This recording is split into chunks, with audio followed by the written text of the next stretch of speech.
That's because I'm lazy. Don't do it.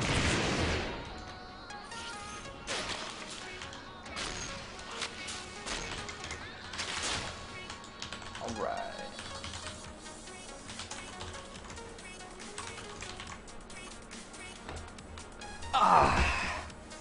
We are just now getting started up. I don't think I've ever actually seen this map before, so we'll see exactly how that works. Lobster Fist, what's up? Zetio letting me know that it won't be very good if I'm not very good at casting. That is a very good point to make. Gonna go ahead and jump into this game. In the bottom right, we have Mechanicus playing as the Green Terran. He says he's in Bronze League, but he has got a 94 and 26 win-loss ratio and has 78.3% win rate. And honestly, I completely agree with these guys. I have no idea what this map is. Zetio letting me know that Mechanicus is Masters, and I'm not surprised with that win rate. And Jake, I'm just going to call him Jake, over here in the top left corner, playing as the Blue Zerg. He's 14 and 25, states that he is in Platinum League, and we'll see exactly what his skill level really reflects once we kind of get underway here. So we just have the starting things count up. We got Mechanicus dropping that supply depot, droning up from Jake, so no cheese, no 6-pool or 8-pool or anything coming out from him, no proxy barracks from what I can see coming up from Mechanicus. So we'll probably see a standard game, and I think if these players are anything like me, they have no idea what this map is, because it is absolutely not the standard map. It's not on the ladder, it's not in the map pool, so it looks like it just got voted on from the Peak Mode website, where they vote on the next map of the day, and I've never seen it before, so we'll see exactly how this works, and if the water affects the gameplay. I'm not sure if the water affects the vision or anything. It doesn't look like it. It doesn't look like it slows down movement speed or anything, so it looks like it's all pretty much purely for visual. This map came out before the other Belshire map. Gotcha. So I appreciate you guys just letting me know exactly what's going on with that. And of course, there's not a lot going on here in the beginning of the game. It's a little bit easier to fill this blank time when I have my co-caster Alex with me. But I think he is getting home later. He might hit me up on Skype during this call, or during this cast, excuse me. So if that happens, I will probably add him in. And we do have the expansion after pool from Jake, so just some pretty basic macro play there. You get that pool a little bit early so that you can get the map control. And you gotta, like I said, Zetio, you gotta just have to fill in that early couple of minute or two just to kind of get by the slow beginning. And we actually do have the command center after barracks coming up for Mechanicus, so of course no gas there. He's just going to grab the barracks first and expand, going with the macro build from both of these players, and we'll have to see. No gas yet from Jake, so he may be trying to take an early third here, and I thought that might have been a drone, but it's just a couple of lings. We're going to go ahead and grab these watchtowers, get a little bit of that map control, like I said, and just kind of see exactly what Mechanicus is going to be trying to do. Mechanicus already working on getting a bunker and a little bit of wall up here, but I think that that's actually high ground, so you do have to come in right here on this map. And it looks like we do have Jake's double queens coming up now, and his drones transferring over. So no third from him yet. Still no gas though. So I'm still thinking that he might try to take an early third, but I'm not 100% sure. I believe he was one of the guys that said, you know, what the fuck is this map? So he might not feel comfortable expanding on this map simply because he doesn't know it very well. And we'll see exactly what he decides to do there. Command center going ahead and turning into that orbital. Going to go ahead and get a couple of Marines into that bunker, and we'll have to see exactly. There's the factory and the reactor. So it looks like with the double gas here from Mechanicus, we'll probably be seeing that early Hellion opening, which is pretty common, pretty standard in the TVZ matchup. And still not really any tech that I see from Jake. I've been trying to keep an eye on that production tab, but it looks like he's comfortable right now just to drone up. But I think it looks like the Marine here will be able to kill this Ling. Of course, they do hit the Zergling in a one-on-one fight. Mechanicus getting that vision, and going to... He's going to actually get both of these watchtowers. Ooh, actually, that one got the first hit on him because of the vision there. So another... Yeah, it does win with 1 HP. I believe that was because of the... Well, they might win all the time. I'd actually have to check that out. I am not a Terran player. That is normally what Mindo does. I play Protoss as my main, and I'm a... Just to give you a little bit of info about me, I am a diamond level Protoss player. and I'm just a guy in college casting some games for fun. So it's nothing too serious right now, but I have been really enjoying it. So I'm going to keep on keeping on until I decide to do something else. But we do see Jake going ahead and taking that third. Got this Overlord here because he wasn't really able to get into that base. He's just going to scout, check on that expansion timing, and he will see it. I believe he probably saw the factory, but OBS, the vision on OBS, if I look at, like, observe Jake, it shows all of his buildings regardless, which is just a bug. So we'll put that back on everyone. But we do have the Hellions on the field now. They were able to take this watchtower. I believe it looks like he's going to go ahead and get 2 more before he decides to move into any of these bases. Jake's already going ahead and trying to create a bit of a wall with these queens on this ramp. He's got the double Evo Chamber and the Roach Warner. However, his third is very, very exposed, but there's no drones there yet. So there's not a whole lot of damage that can be done to that third. And of course, Hellions will take pretty much the entire rest of the game just to try to burn that down. So we'll see exactly if he's going to be able to do any damage. These 2 queens a little bit far out. I think he could almost just run by them, but they do pretty good DPS when they're both focus firing on those Hellions. He's going to go ahead and check over here at this third. Is a bit of a supply block actually for Jake. So there is Alex as suspected. What's up, man? I'm actually casting right now, so feel free to just kind of hang out. And then we can, if you want to cast with me, we can get on that in just a second. But we do have 6 Hellions done already. We've got 3 factories in production. I'm not looking at that right, so it will be completely mech-based play from Mechanicus. I guess no surprise there with a name like Mechanicus. And we do have all gases saturated. A third coming up. Probably going to see that turned into an orbital before he decides to fly it away, but we'll see exactly what he decides to do. So all of these Hellions haven't really been able to do too much damage yet. Taking a look at the workers killed, 1 worker killed so far, and that's about it. Really hasn't been able to get in because of Jake's really good queen coverage, but the Banshee is out now and can do a lot of damage if there's no... See, we do have the Score Callers already coming out for Jake, so he's on top of it. He's seen this before, and he's not going to be taken by surprise by the Banshee. Because I've actually seen some games where Hellions do just a little bit of damage, but then the Banshee takes them by surprise. And with the Cloak, it does tons and tons of damage. But I don't actually think Cloak was researched. Let me go ahead and check out. No, I don't believe it was, and it was not. So, like I said, it's just going to be all mech all the time. So these are 3 tech labs on this. Actually, let's see here. Just trying to zap some of those creep tumors. Not a bad play, but with all of these queens, it won't take too long to actually get that creep spreading back out. But Mechanicus just trying to make sure that the creep does not get too far out of that base, and it's kind of weird to see this water on this creep, but we'll see exactly what's going on. Zetio, of course, hates this Terran play just because it's so good at stopping the Zerg from just being able to macro how they want. Like, it forces tons and tons of units and roaches and static defense just to be able to hold against this. You have to get all the extra queens and everything, and my Skype is over here freaking out. Apparently we lost the connection on that. We do actually have 10 viewers now in the stream, so hello everybody. I haven't seen you guys all walk in because I've been focused on this game.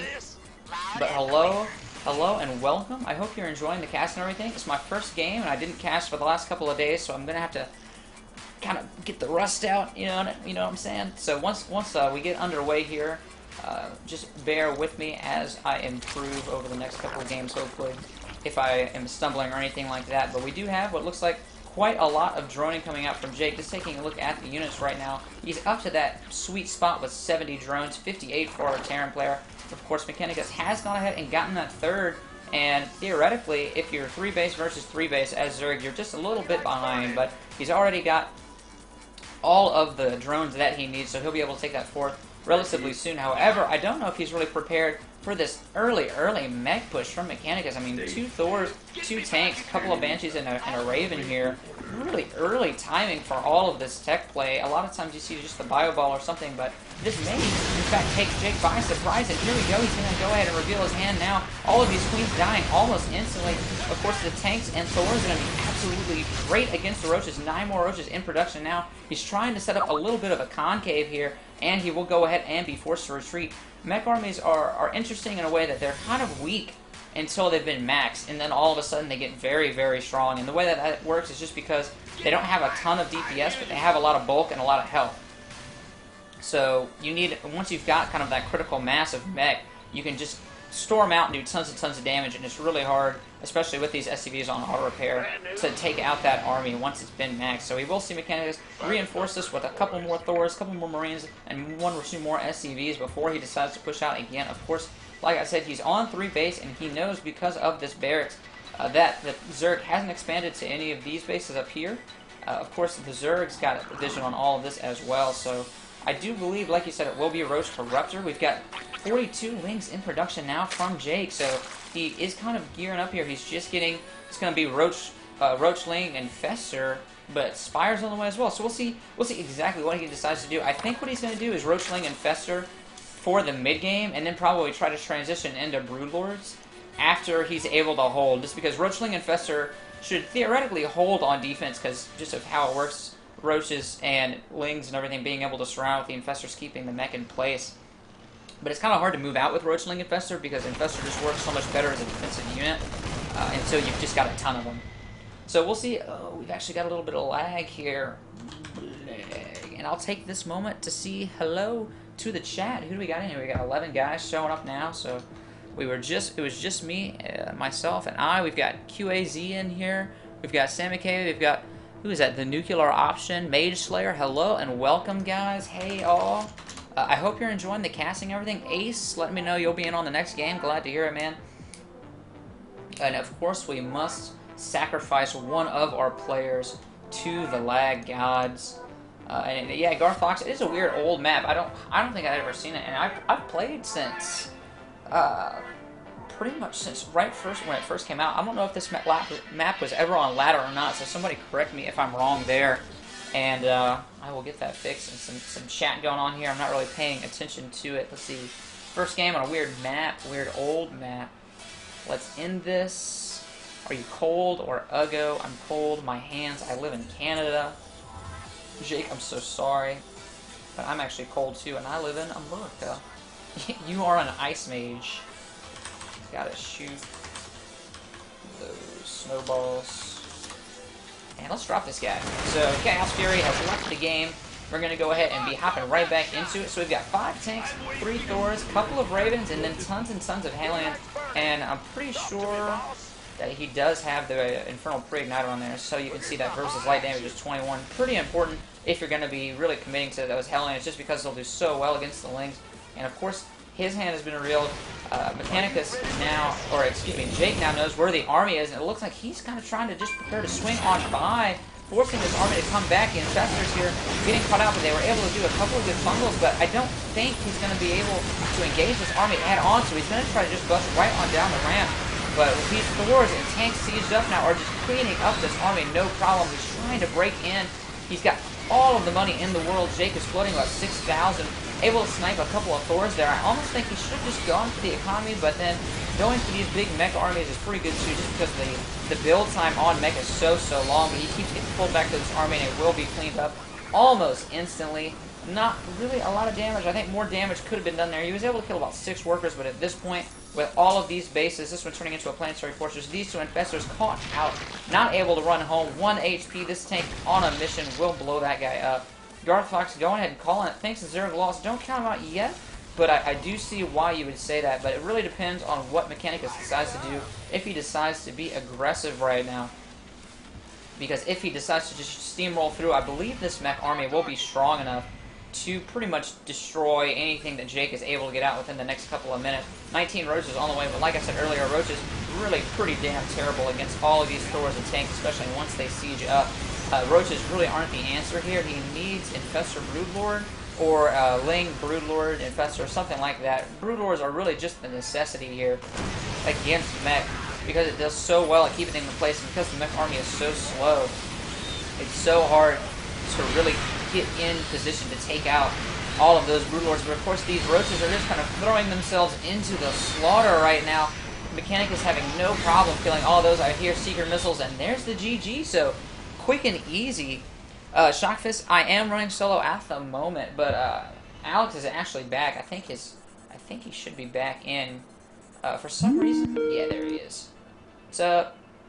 So man, yeah, when I started my XSplit, my Skype just imploded. Gotcha, so gotcha. I'm gonna go ahead and start. My stream is up now, I believe. Cool. Alright, so we got a couple guys in the chat already from this game, I believe. So say hello to Lobster Fist.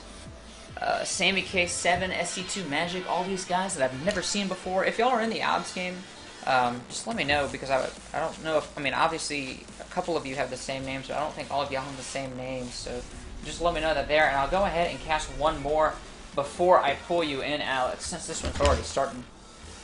And oh my gosh, it's negative 20 degrees Celsius out. That's terrible. I'm so sorry. Canada sounds like a horrible, horrible place. I'm sure it's fine, but that's just cold. I don't do cold.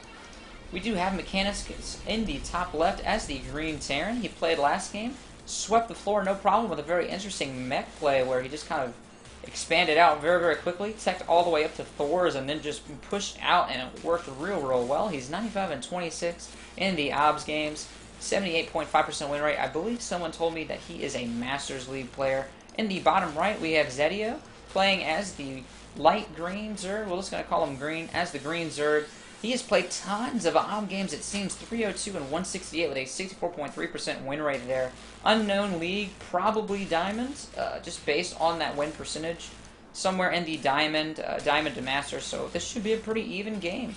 So we've got Zetio going ahead and trying to look at this base, but I believe those two actually make a tight wall off, so this choke is very, very small. Only a barracks and a supply depot needed to actually make that, but it looks like he may actually get this SCV, and he will. First SCV goes down. Gonna delay this barracks. Oh, get out of there with the minerals. There you go. But not gonna be able to get into the base. That supply depot was pulled back. So Zetio did a little bit of damage, went ahead and killed a worker, delayed this barracks by quite a bit, so not a bad play at all. Gonna keep his drone alive as well. And taking his own expansion at the same time. No gas or anything yet, so it doesn't look like he's going for anything too super duper early aggression. We'll see exactly what he decides to do. I believe that was actually hatchery first, so not even a spawning pool yet. Of course, he'll be getting the minerals for that any second now, unless he decides, yes, he will go ahead and drop that as well. So Mechanicus is just now finishing up with this barracks. Probably going to see the orbital command immediately after that, and then a command center after that. Looks like he will go with the orbital command first, and then he's got this guy just going to rally around here until he gets the money to make that second expansion. So early expands coming up from both of these guys. Once again, we're going to see a macro play from both of our players. And we're just going to have to kind of sit back and wait for them to see who makes the first move. It'll probably be a little bit passive until Zetio decides to either go with a Hellion harass or whatever else he decides to do, or if Zetio decides to go ahead and make a bunch of lanes. So we'll see what he wants to do there. A little bit of a supply trick with the old extractor. Sneaks out one more drone before the Overlord was done being made there. And then he will just kind of saturate up and get those queens rolling. Mechanicus doing the same, just kind of getting his SCVs, getting that second base, building that up with that SCV, and then going to get out a couple of Marines here. Probably going to make a bunker, I would assume, at this choke. And once again, Alex, I don't know if you're paying attention, but this map is super crazy weird. And I've never seen it before. It's got weird chokes and stuff. Apparently it's actually really super old. So that's that. And you're still on the call, aren't you? Alex Port? Yes? Maybe? Alright, looks like he's got his mic muted, so I will just go ahead and keep on going. We've got both of our queens out now, starting up those injects. Got a couple of lings on the field. He's able to come around and try to snipe this SCV, but I believe he will be able to run all the way home, but this will give Zetio the map control until Mechanicus is able to push out with a little bit more than just a Marine. And I'm trying to see, it looks like he's going ahead and got double gas, so he may be going with the same tech play that he did last time. There's the factory. This will drop and surely make the reactor. There it is. So he definitely is going to be opening with reactor Hellions. We'll see whether or not he decides to go with that interesting early mech push and then straight into mech play, or if he'll go bio this game. But a lot of the times, you kind of just do the same build against the the same build against the different, what are they called? Somebody help me out here.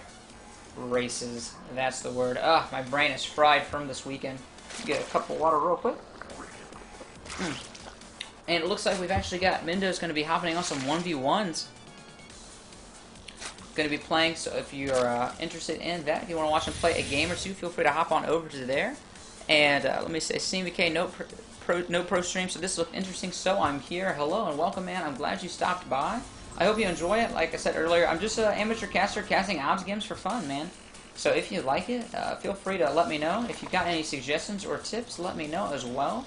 and I appreciate it. I appreciate it so much. So we've got the third command center now coming up for Mechanicus. We've got the factory going to be going ahead and making those Hellions, and we do see the earlier Starport, I believe. No, the timing actually is going to be almost the same there. Tech Lab is going to be doing that, so he will be switching this out to get those Banshees as soon as he can, and then these will be doing all of the damage before the Banshees decide to come in. Got the Hellions moving in here. Going to go ahead and take this Watchtower.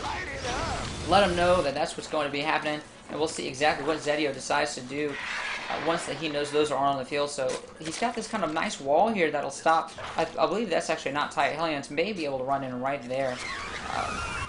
But he will need to do a little bit of defense, so they'll be at the spine crawler there. Because he's only got the 3 queens, he doesn't have 4 or 5. So we'll see exactly what he decides to do. If he makes a lot of lings, Roach Warren in production now. This queen probably gonna have to run back home. Okay, he does have 2 queens out there.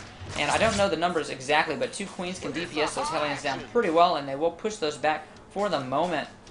So no damage done by the Hellions yet. Of course, he is following this up with Banshees. No cloak on that, but he will have them out on the field. Zetio, of course, I believe he's got the queens that he needs to defend against both Banshee and Hellions. We'll see exactly if he's able to do enough damage or not. But honestly, he hasn't really done any damage. Mechanicus hasn't. That is kind of an interesting rally there with these Hellions yet. So we'll see if he's able to get them in and do a little bit more or not.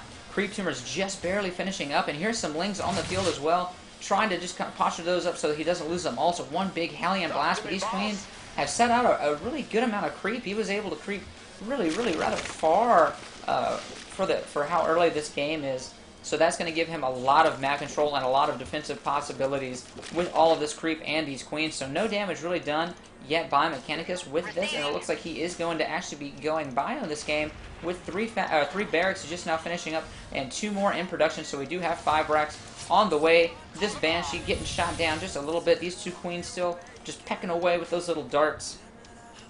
And creep continuing to be spread very well here by Zetio. Taking a look at the numbers right now, we've got 61 drones to 45, so very nice solid drone lead there by our reserve player Zetio.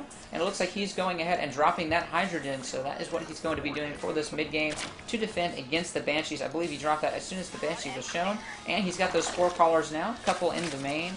None here in the natural, or at the third. Of course, the third is not quite done yet. So I think he's just kind of content to defend this with the queens, and then the main will be defended by these here as well as this queen.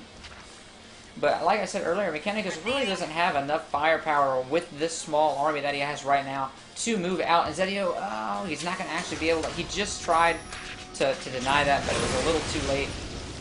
So Mechanicus will be able to take his third right at about the same time Zetio is. I believe he's still behind on drone or on SCVs, but he's got 4 mules. And mules count for, if my number is correct, 4.5 workers. So that's just about evening out there, if not giving him a bit of a lead. So Zetio is actually going to move out against this force that's at the Watchtower. See if he can't snipe a couple of Hellions. The Mechanicus not paying attention. Actually will lose a Hellion there, as well as get the damage on one. Couple of tanks now finished. Siege mode just barely finishing in time. So these roaches will be forced to pull back, but he's actually going to go ahead and just go for it. I definitely think that might have been a mistake on his part. He will lose some roaches there for sure, and I don't think that I can give you an accurate units loss because we're already a game in, but absolutely not paying itself off for Zetio. They're going to be losing some of those roaches to these tanks. Another tank now finished, and like I said, he is going bio, so lots and lots of Marines in production. It's going to be bio tank, a very strong composition, good for literally anything, and it looks like Zetio is just content to have all of this map vision and map control, so he can go ahead and take this 4th base. And of course this is a high yield, which should make for a slightly more interesting dynamic, giving the Reserve all of the money in the world to play with. And he does need to watch out for that supply block. He's about to run right into it. Needs to really get some overlords in production. So we do have Tunneling Claws in production. We've got some Hydras. We've got the Missile Attack 2 and Burrow. So Tunneling Claw and Burrow is going to be coming out here. So he might be able to do some kind of cool roach run-bys with the burrowed roaches. We'll see exactly if that happens. Dr. Nublet, what's up, man? How you doing? Sorry I left you for 2 nights, but I'm back. We've got the missile turrets coming up here for Mechanicus, so he doesn't want any of that muted play to take him by surprise. And there's 7 overlords in production now. Once he realized he hit that supply block pretty hard, it's going to make his money shoot up a little bit. That should be okay at this point because this game's kind of passive so far. course, Mechanicus looks like he's ready to move out, but he doesn't have... okay, +1 is just about to hit. Stim finishing up is going to definitely force that cancel, and there it is. So no high yield yet for Zetio. Getting a scan to see if he can engage this army yet, and it looks like he is content to just roll down here and see what kind of damage he can do. Stemmed up and ready to go with this Marine army. Get out of here, betting window. You're in the way. And a nice wraparound actually by Zetio. Going to catch him a little bit by surprise. Once again, all of this creep providing lots and lots of mobility for the Zerg army. I believe that the numbers here are still actually going to slightly favor Mechanicus. Force to actually pull those roaches back, and Mechanicus going to run right into the base. Hydra's popping, but they're so squishy, they really need to be behind those roaches. But with this roach army that just now spawned and the rest of these Hydras, I believe he'll be able to hold this before taking any damage. Mechanicus attempting to pull back to his reinforcements, but it's a little bit too late on that, and this will clean out. Roach Hydra still pretty good. The DPS is very high on it. It's just the only thing you gotta watch out for is that the Hydras are very squishy, but with all of this creep, they're even able to chase down this medbag. That's not something you see every day. This looks more like Heart of the Swarm with these Hydras being able to run just so fast across the entire map. There they go, slowing down now, so he's gonna go ahead and just go straight for this 4th base. Not a bad play if I say so myself, but he will, looks like, probably get cut off by these reinforcing Marines, and the Marines, of course, having just as high DPS as this 5th lull by Garth Fox. So Zetio just going to try to run in and snipe this 3rd. Actually, okay, I thought he was going to get it for just a second, but he pulled those SCVs to repair it. Definitely a good play there, and this army will get cleaned up, no problem. A little bit of overextension there, I believe, by Zetio, but still doing pretty good in the supplies, even though that's all just roaches. He's actually forced to make those roaches just so he can defend, so that this army can't do exactly what his did and just roll in and try to do more damage. But Mechanicus going to go ahead and pull back. I think that's the better play there, and not try to overextend too much with this small army. However, Zetio is mass expanding. He's got double expands, one at the high yield and another down in the bottom left. Good play there. Roach Hydra probably going to be able to clean this up. And there it goes. It looks like he's going to be able to stop this. Mechanicus is going to have to pull back. Of course, he's got these 3 siege tanks. If he runs into that, he'll take a lot of damage from these roaches. But he was able to get right on top of those tanks very quickly, almost one-shotting them with all of those Hydras. And then all of a sudden, Mechanicus' army is very, very weak without those tanks. So Marines coming out 13 in production at a time. But if he just staggers them out, he will probably lose them, but of course Zetio is going to go ahead and pull back. He doesn't want to engage on Mechanicus' home turf with all of those reinforcements. Looks like Mechanicus wants to make a drop, probably see if he can't deny this base. I believe his base senses are tingling, and he wants to make sure nothing fishy's going on over there. And he will probably be able to do some damage to it. I'm not sure if he'll get it, just because, like I said earlier, the creep spread is so good for Zetio. And Sammy K, you cast very well for an amateur. Thanks, man. I appreciate it. And I know, like I said earlier, I'm a diamond level Protoss, so I've got a pretty good amount of game knowledge, but I'm in no way, you know, like pro-caster or anything. I'm not a pro gamer, so like I said, I'm just doing this for fun, and I hope you guys like it. But we got Zetio moving in on this 3rd. Gonna see if he can get some damage done here. And it looks like the army's coming ahead and, gonna try to cut him off before he can take this base out. SCV is on hold position so that they don't all die, but I think he actually misclicked and was trying to repair that and miss it or something, but no repairs done, so this base was almost immediately taken out.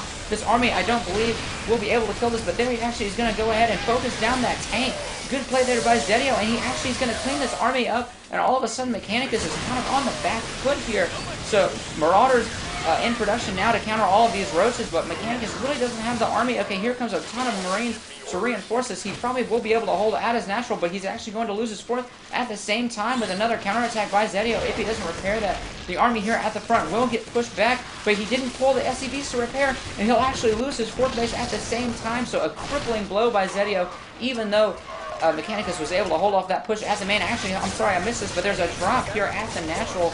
Not a bad play to try to get him back into the game, but with so much production capable for Zetio, it didn't do the damage that he needed that drop to do. He'll probably take this over and try to snipe another couple of drones here. And he's actually going to try to snipe this high yield expansion as well, which is really, really essential. Going to just go ahead and kill those drones. Probably needs to go ahead and focus that base if he can. And there he goes. So action kind of all over the map. Sorry guys, there's so much happening in Orange. These roaches going to try to deny this. Going straight for that tank. They decided that they wanted to hit the Marines instead. And he will push this back. Tank dying almost immediately. One lone Marine here getting healed. But this medevac is almost out of energy. And this roach will be able to take him out. And it looks like we've got lag. Lobster. second man must be sacrificed to the holy lag gods. If Terran, okay, let me see what Sam McKay is saying. In 1v1, average unspent shows you who will win. If Terran is flipped 1,000 to 1,000 and Zerg only 200 200, but Zerg is spending better. I absolutely agree, man. But sometimes it all comes down to the big plays. But with the Zerg being able to macro like this so hard, I'm sorry guys, that medvac sound is killing me. Oh my god, that's so annoying. So sorry about that. Apparently it lagged and is repeating that medvac loop. Medvac sound. So terrible. Ah.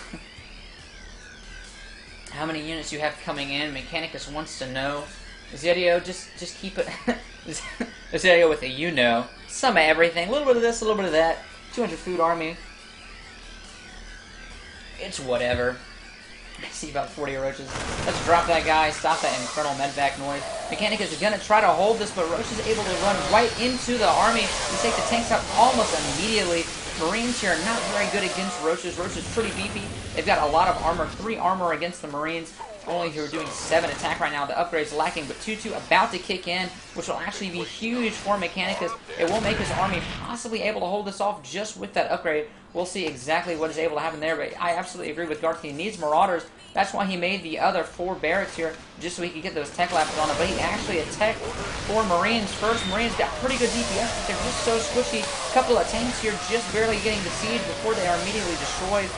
Zedio, good to focus fire those tanks down, and I'm not sure what Mechanicus is going to be able to do. Zedio all over the map. Mechanicus with a GG and immediately leaving the game. Zedio with a GG, dude.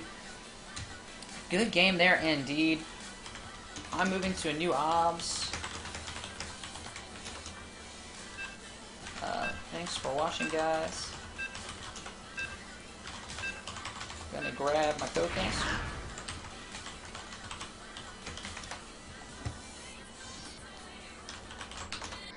Alright, so we can get Alex in here now. Yeah, that's really convenient, actually. I tried to play on 1. I had some frame rate issues that I was just dealing with, so that was really convenient, actually. Cool, cool, cool. So I changed a little bit of the branding on my page. I don't know if you saw it. No, yeah, What I up, saw it. Florentia? I saw that from the digital imaging class. That's cool. Yeah. So we've got some guys here hanging out. Just hold tight for just a second. I'm actually, like I said, I'm going to grab my co-caster really quickly. And then go from there. And we'll start casting some more obs games. Of course, his name is Menducacy. He will be streaming live on his channel as well. So you can follow both of us if you like what you see. And once again, I really appreciate everybody coming in and checking us out. I got Florencio. I see Bum is on. I think Ace is also in game. I think Ace was Ace in your game? No, but he said he was going to be joining the next one. And yeah, we got a lot of folks online who have we've seen play. Yeah. But glad Florencio's doing all right. He's doing good. But I know that Ace said he wanted in on the next game. And guys, I kind of touched on this. Do we want to try to continue with our channel expanding, and try not to just fill up every obs game, or how do we want to approach that?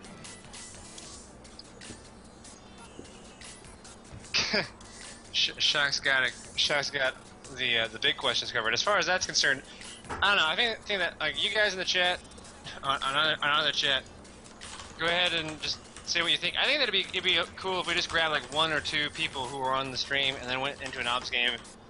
The likelihood is going to be that we're going to end up with the same couple. Like there's enough people rotating in these obs games that I think it should be okay, right? Yeah.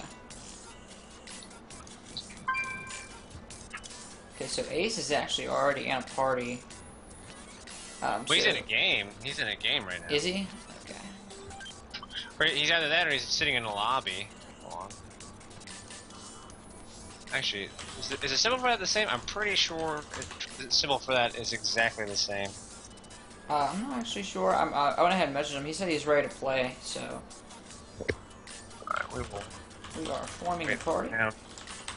And he said he's got a friend. who likes to watch and play that will be joining us. Well, we'll grab Ace and we'll grab his bud and we'll just see how that goes, and then we'll just play it by ear from there. Cool. As long as that's cool with everyone. Ace said he's cleaning up some guys. I think he's playing like 2s or 3s. Yeah. It was so warm in my room, man. It was boiling. It is actually freezing cold, and I think I'm dying. I can't feel my fingers. So SC2 Magic, I see that you have joined us in the stream. I don't know if I've seen you before, but I hope you're enjoying everything. Like I said, sorry about the little bit of downtime here. We were just working on getting a couple of guys in and then getting into this next game.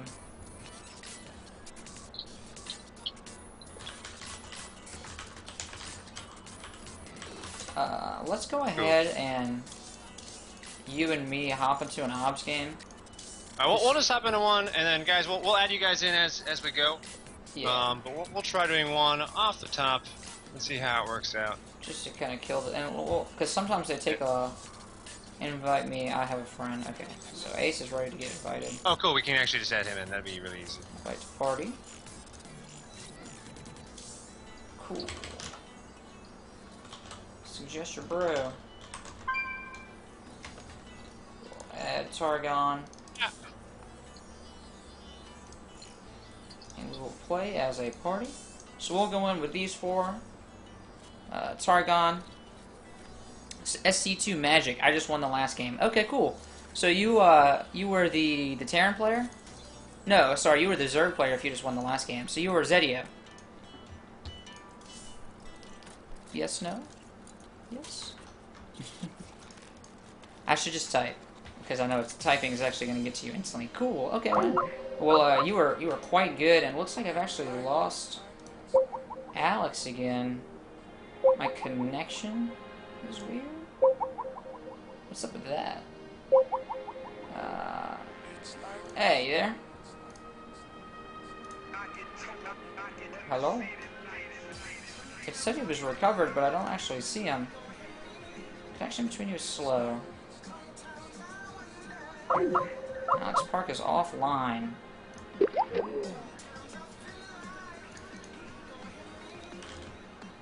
Is this your end? Yeah, let's just try another call. Can you hear me now, Jacob? Yeah, I can hear you. Yeah, I don't know what that was. It sounded like you went to Mars for a second, and then the call went out. Okay, so I was having the problem. Probably a lag spike. Maybe, yeah. Sorry, guys. Sometimes that happens on my end. It's really strange. Florencio asking me what to do. There you go. Just casting some games. Yeah, Florencio. Sometimes when the stream starts up, it's gotta get going. It's gotta just start churning it out a little bit. Yeah, like I said, we gotta brush that rust off, man. It's a little rusty.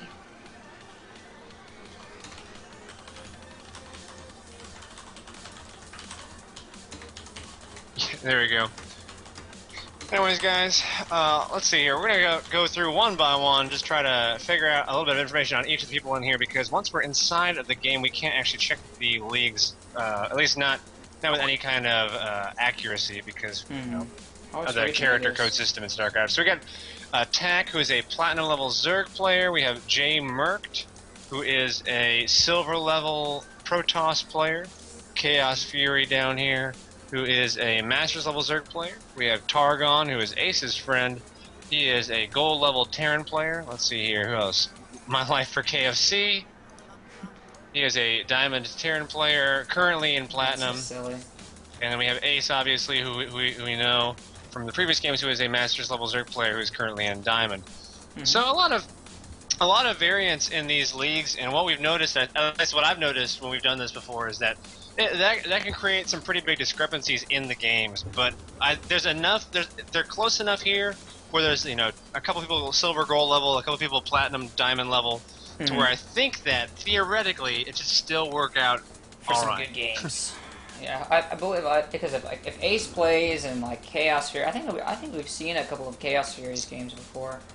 I feel like I recognize the name. Oh, wait, was he the one from the first? No, I don't know. I don't think. I think somebody else. The dude who Bum was trolling that one time. We have Luminous, also Protoss, who's top 8 diamond, and then Aeontech, who I'm going to hopefully see Masters level Zerg player. So we've got quite a lot of. Yeah, we've got quite a lot of high level guys in here. We have Florencio, you just do you, man. You do you. I'm not judging. All right, let me actually pull up your chat as well, so I can keep up with everything. Yeah, Florencio just going to do his own thing. Yeah, yeah, it's good to be back. Florencio just chatting me through Skype as well. Yeah, we were gone. We had a school thing, a fraternity thing over the weekend, and then before that, I had like I'm in a play, and so sometimes that gets in the way. But I am. Put what on air, Florencio? I'll put whatever you want on air. It don't matter to me, man. I'll put whatever you want, man. Whatever you want. Alright, so I believe that everyone here actually is either High Platinum or Masters. Aeontech pulling out that Brutalisk. I think that's what that is, right? I think so. And so we will actually see My Life for KFC, who I believe is the Platinum player, versus My Life for KFC, or excuse me, versus Chaos Fury. Oh yeah, replays. Sorry, Shock. I'll do replays either tonight or tomorrow night. Yeah. Well, because we've got some Florencio replays to do as well. Oh, sweet. We got tons and tons of replays. Excellent. I was doing my copy paste too. I didn't realize. Oops. We got all kinds of copy pasta here, man. Yeah. Alright, so I'm gonna go ahead. Oh no! Oh shit. Well, Ace, yeah, you go ahead and introduce the players. We'll get to that in a second. Okay. I'm going to go ahead and introduce our players. Over here in the top left, we have the Green Zerg, Chaos Fury, and correct me if I'm wrong, but I believe he is a Masters level Zerg. He is 182 and 95 in OBS, so 65.7% win rate. Pretty high, and he's put quite a lot of games in here. So, good stuff from him. My Lifer's KFC as the light pink Terran, spawning in the bottom right. He's only got 3 games total. He's 1-2 at a 33.3% win rate. So, not really too much to go off of. I believe, if I am remembering properly, that Chaos Fury is not Masters. Okay, he might be Diamond. Sorry guys. And I believe My Life for KFC is Platinum, if I remember looking at it right. So we will be seeing just kind of the standard opening from here. One thing that's interesting, I mean, Chaos is I don't know what. Well, we have a lot of discrepancy here, but KFC is what I'm really interested in right now because of the way that he's approached this initial building placement. Because I'm not intimately familiar with Belshir Beach. I did not watch GSL this season where this was prevalent. So the fact that the barracks and the supply depot are not part of the wall initially are kind of interesting to see. Now, I think that it's a relatively long rush distance, and I don't think that he's expecting any kind of rush from Chaos Fury, and indeed there is no rush, but I would love to see that wall complete at some point, or some form of a wall. Maybe he'll form it at the ramp of the natural, which seems like it might be coming at some point. Listen, the command center probably being dropped right now with this SCV that's moving towards that location. So he's got one to scout and the other to drop down, and it actually is going to possibly get denied for just a little while by this drone. Of course, not too big of a deal if you can't place down that command center right at the right spot, because you can just lift it up and move it. So, no big deal there. So the command center will be dropping, and I believe we actually saw hatchery first from Chaos Fury, followed up by that spawning pool and the extractor. So a little bit earlier of a gas, so he's definitely not going to be doing the 3 hatch before gas or anything like that. Could be potentially some aggression coming out of Chaos Fury. So we'll see exactly what he decides to do, possibly because he didn't scout a wall or anything. So we'll see exactly what the play wants to make. It's definitely going to be interesting to see how Chaos Fury approaches this, because I feel like some kind of early aggression, you know, there'll be a small window where it'll do a lot of damage, but I think that it's not going to take that long for KFC to put a bunker up there, to maybe get one more barracks up, and make this wall, or make at least the ramp, relatively Zergling proof, at least with the amount of Zerglings that Chaos Fury can afford to produce this early on in the game. If there's three Marines in a bunker, then 6lings really aren't going to do much against that, even if there is no wall around it. Right.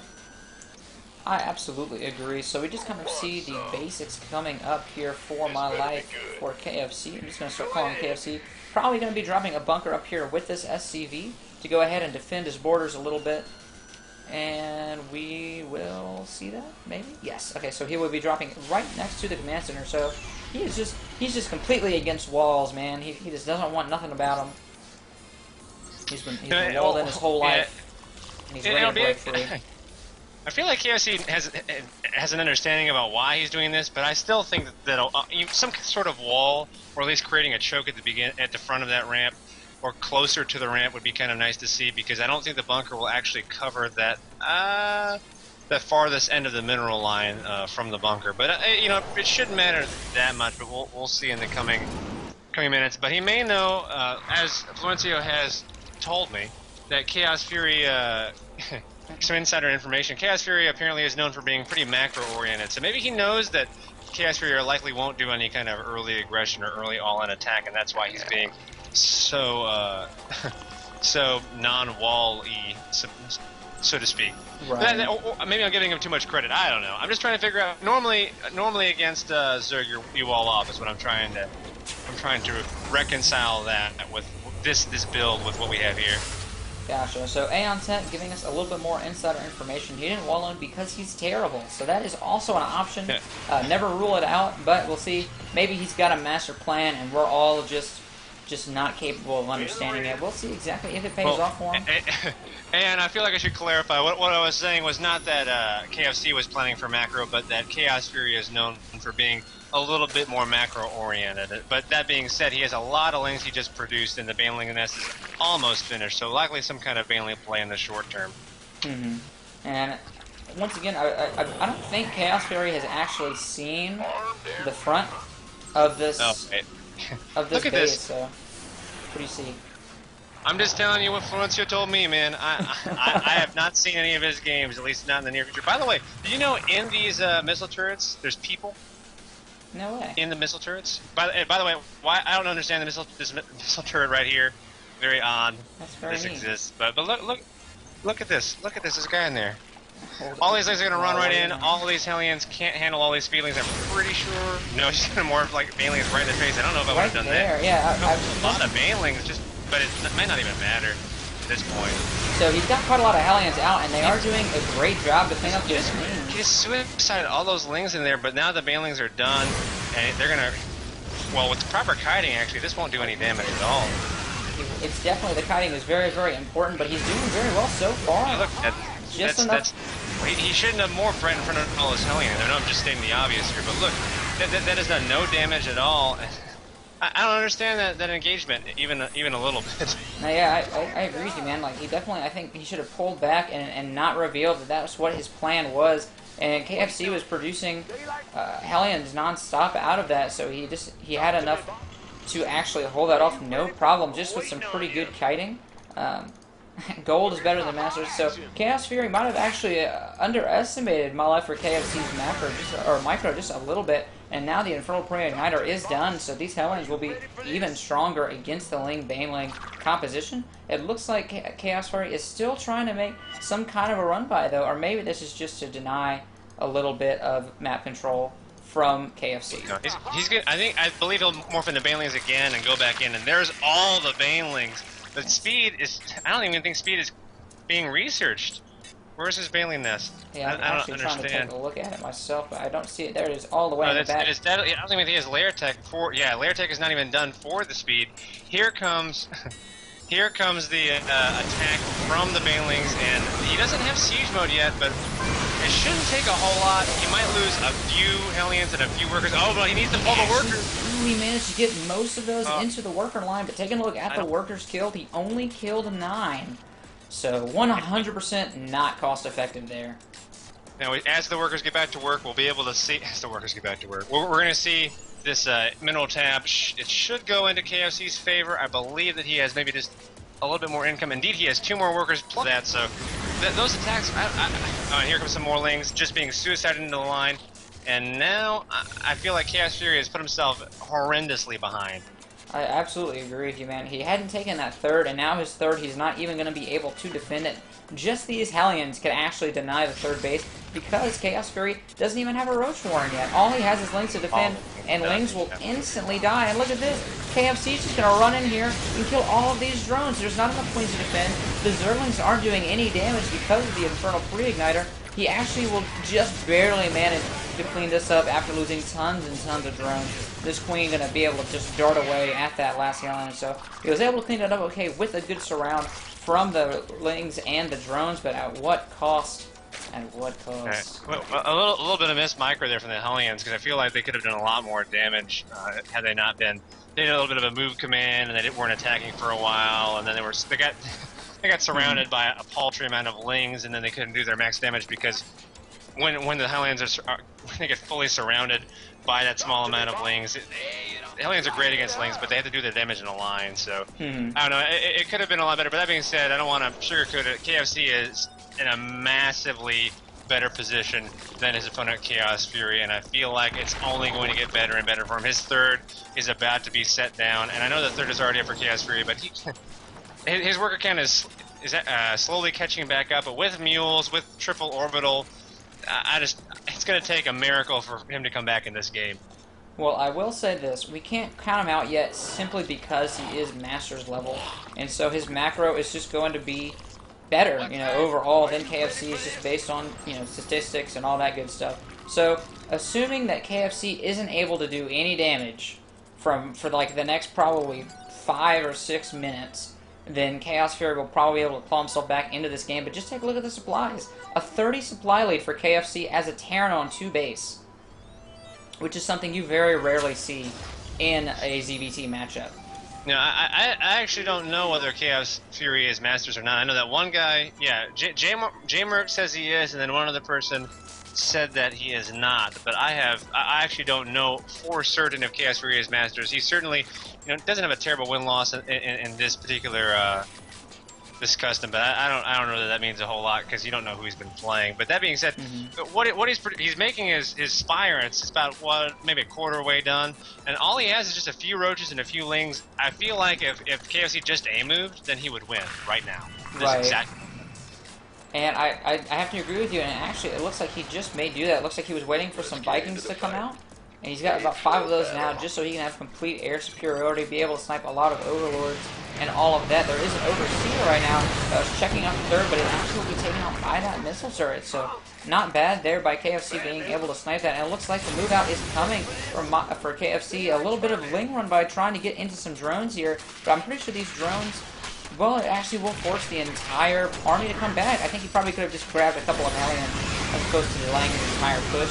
But that is what you get for pulling everything back, I guess, KFC. I mean, it was good on Chaos Fury's part, but even with that, I mean, we have what? We have, let's see. Well, actually, the Luminous, I just don't feel like that's going to be nearly, even close to enough. He has Vikings out, he has Thors out. There's plenty of anti-air, and if you can't... Mutas just aren't huge damage dealers. Their DPS is not going to do enough of these fights. And now, underwater creep missiles is cool. But, it's not going to help him a whole lot as the army marches on towards the third base that is doomed.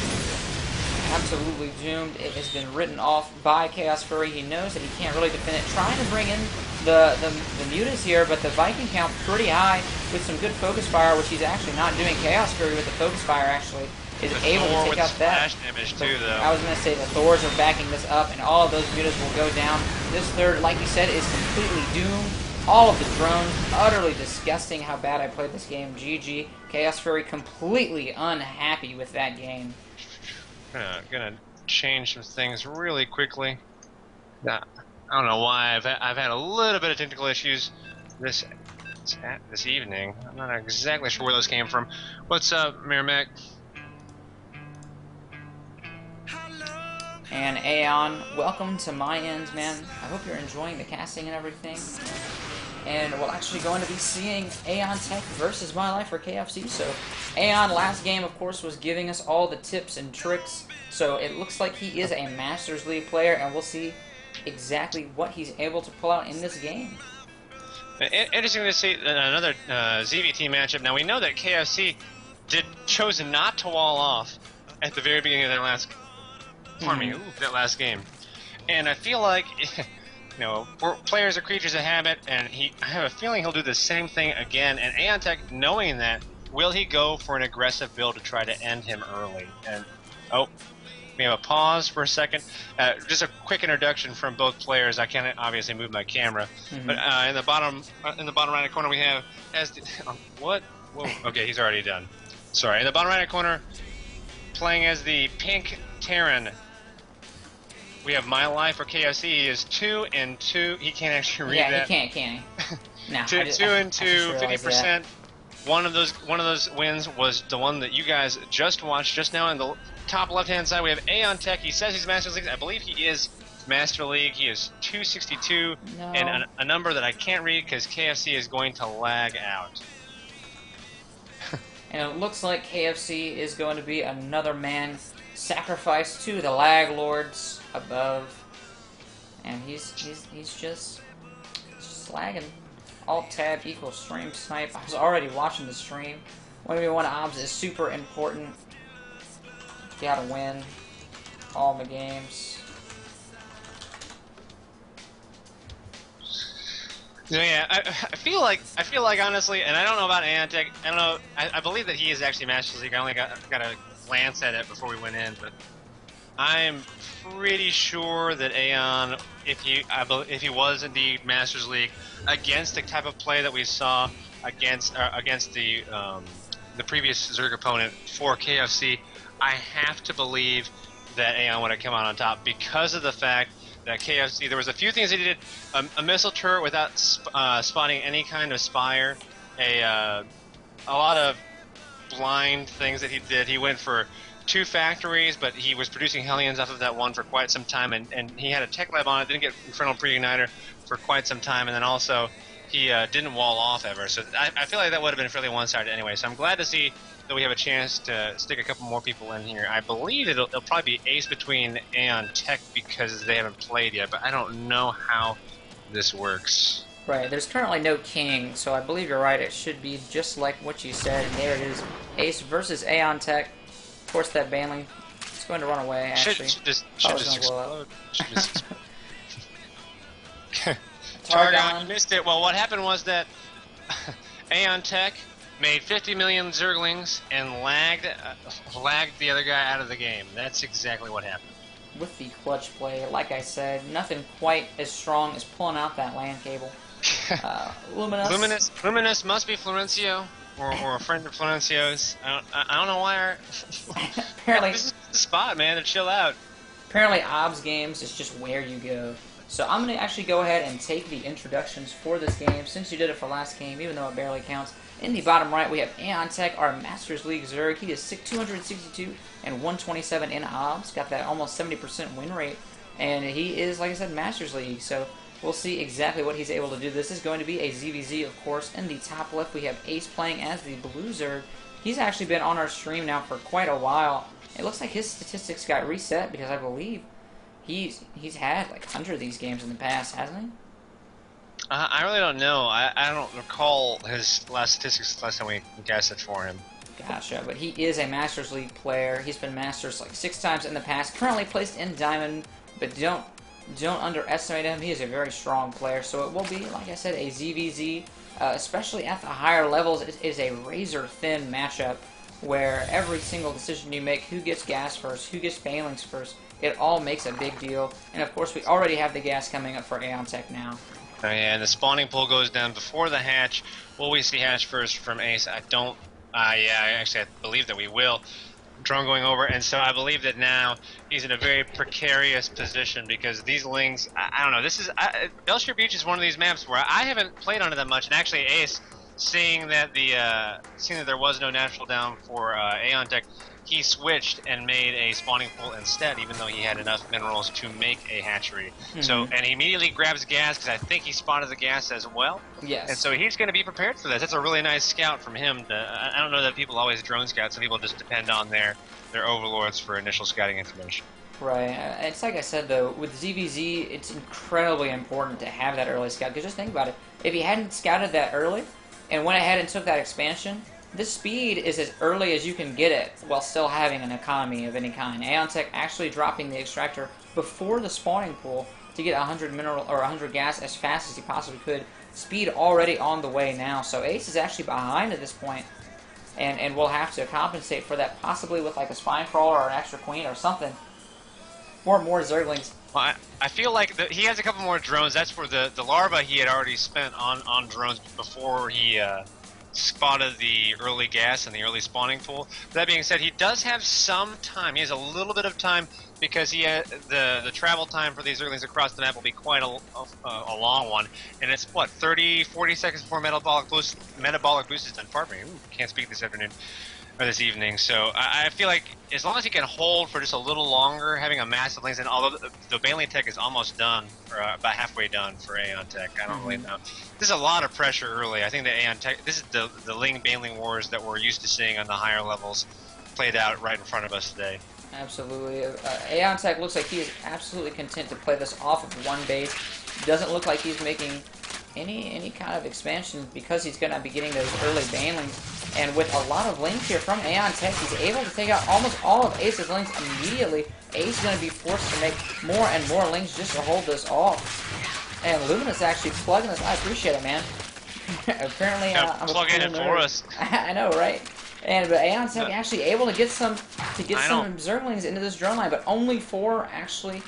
We've seen it in the past, and look at this. Gonna try to morph them into banelings. Probably gonna have to cancel these. He actually will not. They will not finish. And they will not finish. He will lose all 3 of those to Ace's couple of links there. So really good play by Ace, making sure that he scouted those, making sure that they did not get to turn into banelings. That would have been horrible if all 3 of those banelings were able to get into the drone line. This is more or less an all-in from Aeontech. He is not planning on making any drones anytime soon. He wants to end it. He wants to finish this. But these banelings are going to be morphed, and I feel like these unless it's all going to depend on 1 or 2 baneling hits, and we have 5 banelings being morphed for Aeontech, 3 being morphed for Ace, 2 already done for that player. And I feel like with that second base up, though, and with the creep at the front where he can finally place a spine crawler if he so chooses, this aggression might be ill-fated. Right, and that banelings is actually hitting everyone. Got all links. One really good hit there. Horrible, says Luminous, and all of these links getting right into the mineral line now. Drones forced to pull off the line. A little bit of drone drilling here going to keep some of these alive, but with this queen just now popping out and immediately being surrounded, there's not a lot Ace can do. So it's going to be Luminous already calling it as a GG, with more links coming out. Just barely going to be able to save this. Now, keep in mind, this is only a one-base play by Aeon, so he's not completely out of this game yet. Ace isn't, that is. If he's able to try to keep up economy-wise, he is now down 2 drones, but even after that, he still isn't completely behind in economy, and he will still have defender's advantage. But here's what's interesting. Aeon's actually dropped a Roach Warren. So we could see some roaches coming up from him on one base as well, and here comes more links and more banelings. And I feel like Aeon has done just the right amount of damage, though. The fact that he's on 2 bases is pretty much mooted by the fact that he does not have the economy of a 2-base. And he's going to lose a few of these banelings, but see, look, and again, 1 baneling and 4 lings. It's terrible. And God, instant GG. Ace knows it. And, a really, really interesting play. A really aggressive play from Aeontech, but he knew what he was doing. He went in with a plan, and that really early Ling-Baneling timing attack, it's pretty sick. I honestly don't know what Ace could have done, other than, of course, there's always micro-better. Micro-better is always the answer, but in terms of something like spine crawler defense or something like that, that might have been able to keep some of those banelings from making it to the mineral line, I'm not sure. I think that the key was, and again, I'm not a Zerg player, and I'm not Masters, so it's hard for me to say exactly. But I would guess that it was a little bit more of the micro, because it's not that Ace microed particularly poorly, but it was just 1 or 2 instances where things got a little out of hand, losing all the lings to that 1 baneling early on, or that first baneling, not the second one in the middle line or on the lings, but the very, very first one that took out most of his lings all at once was pretty devastating, I think, because he lost, I think, 3 or 4 workers just from the lings that ran in after that, and then there was banelings that almost got morphed inside of his main. Well, I will actually let you take the introductions on this game. We're gonna grab first in the top left-hand corner. The yellows are. We just watched them play an incredibly interesting, aggressive game of ZVZ, which is very rare to see. At least the interesting part. 263 and 127 with a 67.4% win rate. He is Aeontech facing in the bottom right-hand corner. The blue, I think it's blue, right? The blue Terran Luminous, who is 9 and 2. I don't know what league he is. He is 81.8%. I think he said he was plat in chat. I want to pull that back up because I think he says he's bronze, but Ace clarified he is rank 1 plat. Thank you, Ace. I appreciate it. Always with the information that I have no clue about. And here we see a wall for the first time tonight. Well, you know. That's interesting. And so Luminous, of course, not going to be taken by any surprises. Going to go ahead and wall this off. And look how easy it is to make this wall. It's literally just a supply depot and a barracks. That's all you need. Not even a 3-building wall there. Luminous with a burn. Aeontech kind of surprised because I don't know what he means either. And Luminous just happens to be high because apparently. 2 drones on the field, actually. We're really interested to see what these 2 drones want to do. Yeah, exactly. Ace knows it. Ace has got the information on the download. I don't really understand how come that is, but I just take the shot, man. I mean, if that's what you do. These drones are meant for brass, but the wall is finished, so I don't know what their plan is unless he's wanting to make a hatchery, a proxy hatch. Oh no! Spine crawler. They're gonna try to spine crawl rush. And this is going to be really interesting. He has to deal with this sooner rather than later. I don't know if this 1 Marine is going to be enough. But this is a pretty big commitment on the part of Aeontech. If this does not work out, he'll be so far behind because we have a command center already building inside Luminous's base. He is not concerned about this at all. Luminous with a not cool. And another hatchery coming down from Aeontech. So he's just going to proxy hatch. And Ace with a well-timed what? I'm just as confused as you are, man. I don't even know what you can make out of this because the larva will barely be there to proxy Zerkins or that kind of a thing. The 4 lanes are going to come and defend this, and these 2 Marines can't DPS these down fast enough. These are going to be lings at his door as soon as they pop up. And I feel like he should really be pulling some... I feel like he should pull some workers to deal with these proxy hatches because they're going to end up being a really big problem really soon. Roach Warren halfway done. He has a gas that's about to be finished, and it's not going to be long before Roach is spawning at his front door. So this is a crazy tech if I've ever seen one. Ace says the response is all about those cloaked banshees. Luminous may be right there with you. He's going to go ahead and grab both of his refineries and place a bunker as well. I think the bunker is going to be the most important part of this, but I just can't get over the fact. I feel like he should have pulled workers because these hatcheries are a big commitment and they're in the way.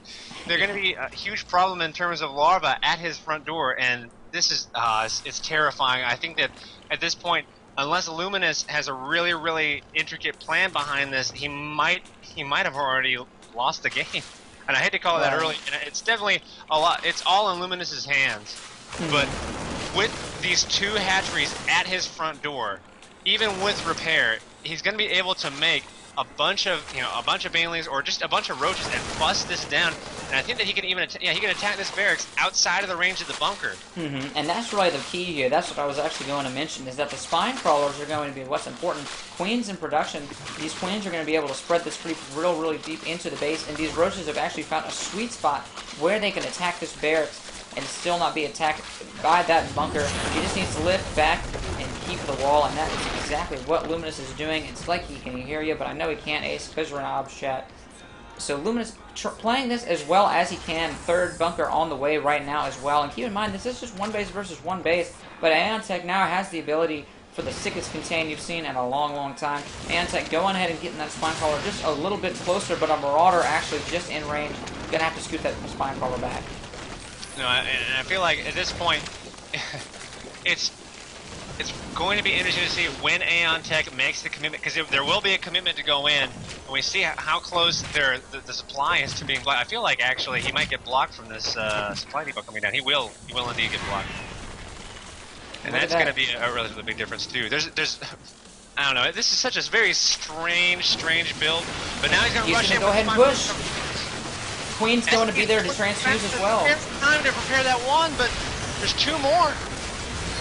Lots and lots of damage being done by these bunkers. Roach is really not able to break into this. SCVs will die here, but the Marauders are doing tons of damage to these Spine Crawlers and these Roaches. So good play by Luminous to go ahead and get all of the extra bunkers. Good play to go ahead and grab the Marauders. But he's continuing to force SCVs off the line. No, he needs. I think he needs to get out of the bunker or something and try to pressure these bases. Because as long as these bases are here, this isn't going to stop. And he had to pull. How many SCVs for that? His income went down so low, and I know that he probably has. I could actually check to see if he has a worker lead, and indeed the workers are even. So all that time he spent not mining is getting worse and worse and worse and worse. And I know that. You know, Luminous has definitely not lost the game quite yet, but the game is Aeontech's to lose because of the positioning. He's mining in front of Luminous's base, and because of the positioning of this, Luminous is strangled because he can't go and expand, and Aeontech can be on 2 bases. He can easily defend this position, assuming that Luminous doesn't do something like get siege tanks, which is what I think he needs in very, very near future. Right, well, something interesting is that Luminous can and already has expanded. Check a look at this map. He's actually he's already expanded to the top right, and he's going to go ahead and push out with all of these Marines. So he's making his push now, and was actually able to clean this up no problem because Aeontech didn't have the DPS there to defend this. I don't think he was expecting that push as early as it came, so he is forced to pull off here. So Luminous now is going to be getting back into this game, I believe. I think as long as these bases go down, which they're going to go down right now, and all these lanes are probably just going to evaporate against this number of Marines and Marauders. We're going to find out right here. But with that base down, I feel like now Aeontech is way, way behind, and the positions are totally reversed. I totally miscalled that initially, because I felt like Aeontech would be able to better resupply this area, but in fact, he went in a little earlier than I would have liked him to go into. Aeontech with it, I have a feeling you're not bronze. Proxy hatch. I think that actually may very well be exactly what happened. Aeontech went with the cheese. Ace, of course, he actually believed that. And Aeon's just gonna GG. So a silly game if I've ever seen one. See, I feel like actually if Aeontech would have sat there for a little bit longer, because the siege tanks could have come out earlier, but they weren't. Aeontech, all his Jimmy Russell. He wants to play again. Aeontech not happy at all. All of the Jimmies have been misplaced and rustled about. Ace refused that he would just go on the internet and tell lies. And we will have Tack coming up to play next, so we will see another TVZ game in this next engagement. Man, just weirdness, man. That kind of hard. I just thought Cats was playing for a second because it was just really, really strange to me. Right, absolutely. I think I watched Cass play. Cats, of course. Cass. I should make a distinction there. Cats, of course, always doing something silly.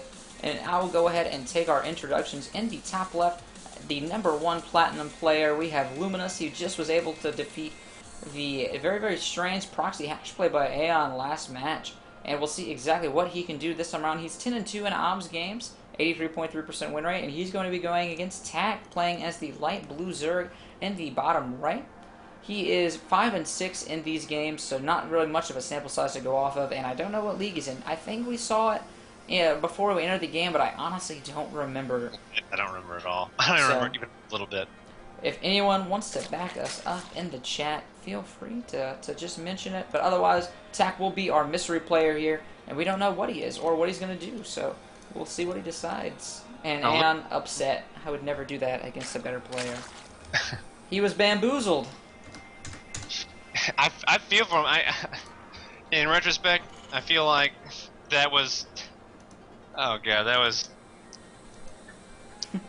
just so. Words fail me, and how silly that last game was with the double proxy hatch. And Luminous actually misplacing his wall by 1 hex here. Went ahead and scout, saying it in the chat that he missed his wall. Please don't 6-pull me. Tack, of course. Nothing of the sort is going to be happening from him. He is going to be going hatch first, getting that macro play underway. That game can be summed up in one word: mind games. No, yeah. I feel like what Aeon Storm's plan was initially was to build a base in Luminous's base, so that he could base in his base, and then he would lose that game so that the following game he could catch him by surprise. Yeah, I think you're probably right. It was just not quite enough basing in his base, so maybe one base short. Probably we should have gone ahead and 3-hedged. But he will obviously learn. Luminous asking us to look at his APM. I'll go ahead and give him a shout out. He is at a solid 320.85. What is that, like 400 almost? Yeah, I feel like it's even with EPM, it's almost 300. It's basically 300. So that's I don't that's know. not bad. I don't know what know you're that spamming, but it looks like you're spamming all of the things. Luminous, I don't know that it's all of course, useful, but you're doing a lot of things. So I appreciate that commitment. It's very very nice commitment. Luminous is actually Grand Master. You can see from his APM, which is of course the best indication of skill in StarCraft. Aeontech needed more hatcheries. I absolutely agree. And he needed him in his base. He didn't base in his base well enough. Yeah. Now, one thing to say is that the beginning of this game, pretty standard. We got the 100 gas, and he's actually still mining a little bit of gas, maybe for Bailey's later. I'm not exactly sure why he keeps that one in gas, but he's already got speed on the way. That's the first 100 was 4. I know that much, at least, with my basic Zerg knowledge, which is not very much. The expansion for Luminous, pardon me, is almost finished, and I have to imagine at some point we'll see some kind of bunker or something. No, I think he's just going to go without for the moment. Instead, there it is, actually, just as I said that he's not going to build one. Orbital Command being built, Mules starting up, so going to be relatively passive, just the initial scouting lanes moving across the map to see that, indeed, Luminous has expanded. Absolutely. Before to stand at the watchtower. What is that watchtower? It's all custom, man. It's all weird. But the Luminous, of course, looks like he's going ahead and gearing up for the Hellion play here, fast Hellions on the reactor, so that he can get all of that map control, do as much damage as he can. Of course, if TAC isn't prepared for it, it can do a lot of damage to you, and TAC looks like he's not prepared, honestly, at all. Like, a lot of times you get extra queens. Okay, he does have one more queen in production, so that's a good play. And a lot of times you'll see almost walls at the front with, like, what are they called? Evolution chambers. You can put a couple of Evos down at the front and then a spine crawler on the other end just to defend your front there, so that the Hellions have a harder time swinging in, but maybe he just hasn't seen it yet, and he'll do that as soon as he sees the Hellions on the field. Like you said before, he does have all of the map vision with these lanes. We're going to see the 1-1-1 play with this as well, so likely what we're going to see is some Banshee play behind this. Yeah, four queens, I believe, is what we're going to... Yeah, there's actually Ace is already commenting because the fourth queen was already in production. And I feel like with those 4 queens, he will be pretty safe against any kind of early Hellion pressure, at least this initial push. There's not going to be a whole lot of them, and with speed done, oh man, there's so many lings that I missed. And he's going to surround. He will not surround that Hellion. I feel like he could have easily, and he's going to go back home, surround it now, and grab it. And honestly, is what Luminous can say at this massive number of lings who he's running around as if they were, I don't know, I can't come up with anything there, but with this amount of lings, I feel like he can't really afford to invest in the Banshees. I don't really know. No, he can't. He absolutely can't. Building 2 bunkers behind his mineral line in a little bit of a panicked response, I don't know if I agree with that, because he does have Hellions on the field that he can use for defense. So. And look at this, more lings actually coming to reinforce, so we've got a total of tons of them. Let me actually go ahead and take a look at the units at 38 lings. Banelings is done, so that's where that gas was going initially. It was going to Banelings, and I feel like it's going to be a really big Baneling. Hellions actually going to try to come out and just see, and all of a sudden there's a huge swab of lings. That was dangerous for the Hellions, though. They could have surrounded the Hellions relatively easily, I feel like, had they been microed a little bit differently. We do have the double Evo chamber coming up, so that I don't look like a complete casting scrub, and there's actually a scan here. So more and more lings being made, once again, coming back out across the field here. And we've got the Hellions, Infernal Pre-Igniter not researched, but we do have Banshee Tech on the way. The first Banshee's on the field. Fly right over these lings. And you're right, it actually is going to fly. Are they? And the lings are actually pulling back. They just move out of the way. And the Hellions, actually, they poked the southernmost hatchery a little bit, the third location, and pulled the lings a little bit out of position. I think that Overlord might have caught a little bit of it too. No, actually, there's no reaction at all. And here comes a cloaked Banshee into the base. There is no detection. Layer is almost done, but not quite done. The cloaked Banshee is going to do a lot of damage. So Cloak Banshee having completely free reign. He's already queued up plenty of attack command. Spore Crawler being made. Overseer, I wouldn't be surprised to be morphed in almost immediately as well, but it looks like he's just going to make some Spore Crawlers and use that for defense, but Luminous is happy to just... back home. Yeah, they want one another to reach the height of the Banshee so they can attack it. It's called the Zergling stacking technique. It's done by Stefano. He was the pioneer of Zergling stacking. Look it up. It's on YouTube. It's actually not. Please don't do that. And he's actually going to it's going to be in HOTS, guys. It's actually the newest thing. So Banshee just now running out of energy, so no more cloak for it. But there's 2 Spore Crawlers here. Okay, I actually missed the first one, but he will be able to get another couple of kills. And just take a look at the kills on that Banshee stills. And another Banshee attacking the third. In stereo, actually, too. But I don't know, I feel like this Banshee Harass has done way more than Banshee Harass is normally supposed to do. I mean, honestly, like 8 kills, 9 kills is really what I think you're. It's relatively nice for a Cloak Banshee. 17 kills for one Banshee is ridiculous. Right. And actually, you know, the Overseer will be here to drive this Banshee off. The Cloak will do nothing for him. He needs to move this Banshee away. He's just going to lose it, and he just loses it. Hellions next to Zonaga, almost surrounded, but not quite. And actually, the lanes just can't handle that amount of Hellions, and Tack is on the back foot. Once those Hellions reach that kind of critical mass where they can one-shot Zerglings or two-shot them, they can kite and then just completely destroy almost any number of lanes. And we did have the 2 queens. I believe what happened there is that he started microing those Hellions, cloaked the Banshee, and then just forgot about it. So we do have another push out with these Hellions, going to try to do some damage, but all he's managed to do is set a couple of trees on fire, and then he's going to run away. These queens moving out across the field, but they aren't able to chase them down after that creep has run out. Luminous really getting himself in the lead with all of those kills on the drones, 60 SCVs to 45 drones, so there's where you can see the league. Spire in production now, and a third and coming up for Luminous. It looks like he wanted to take this high but I think he forgot that there were rocks there. The fact that we're almost at 13 minutes and Tack is at a supply disadvantage is telling of the state of this game. And I just, it's going to take a really huge play from Tack to try to even this up even a little bit, because I believe if we look at the... Just to cut you off, these lanes are actually running right into these Hellions. The Lings were trying to make a wraparound and check on a third or fourth, and they will get another couple of trailing Lings there. No, but you know, 61 SCVs to 45 drones is ridiculous, especially when you add in the extra mules to all of that. And I just, I don't know. Luminous has so much money; he could afford to lose all of these Hellions and half of his army, and he'd still be totally fine. So Lings will wrap around, and I believe they'll be able to snipe this tank. Yes, they will. So SCV's coming over to this high yield. He is going to get a bunker at it, a couple of bunkers at it immediately because he wants to hold it so very badly. And this is where the army positioning is going to be so important. Now this will allow, because of the way that this army is positioned, some run-bys to this fourth very, very easily, and possibly even to the natural, depending on exactly what he does. Overlord speed in production, if I'm not mistaken, Ace pointing that out, so maybe some drops on the way.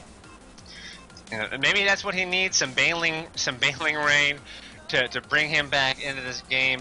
But he just needs something. Cloak Banshee in the back of the third location, gonna get into a fight with the Queen. No, indeed, it's just gonna try to snag 1 or 2 worker kills. Should get 2, maybe 3. And this is kind of more standard Banshee harass that you see where they're able to kill 3 or 4, and then the Overseer or the Spore Crawler comes out and the Queen does the rest of the damage. Muta's on the field too, so they could potentially do some damage as well. We'll see if they're able to pay themselves off. I don't think there's that many though. How many did he build? He has 5? 10 on the field. So that's a pretty nice number.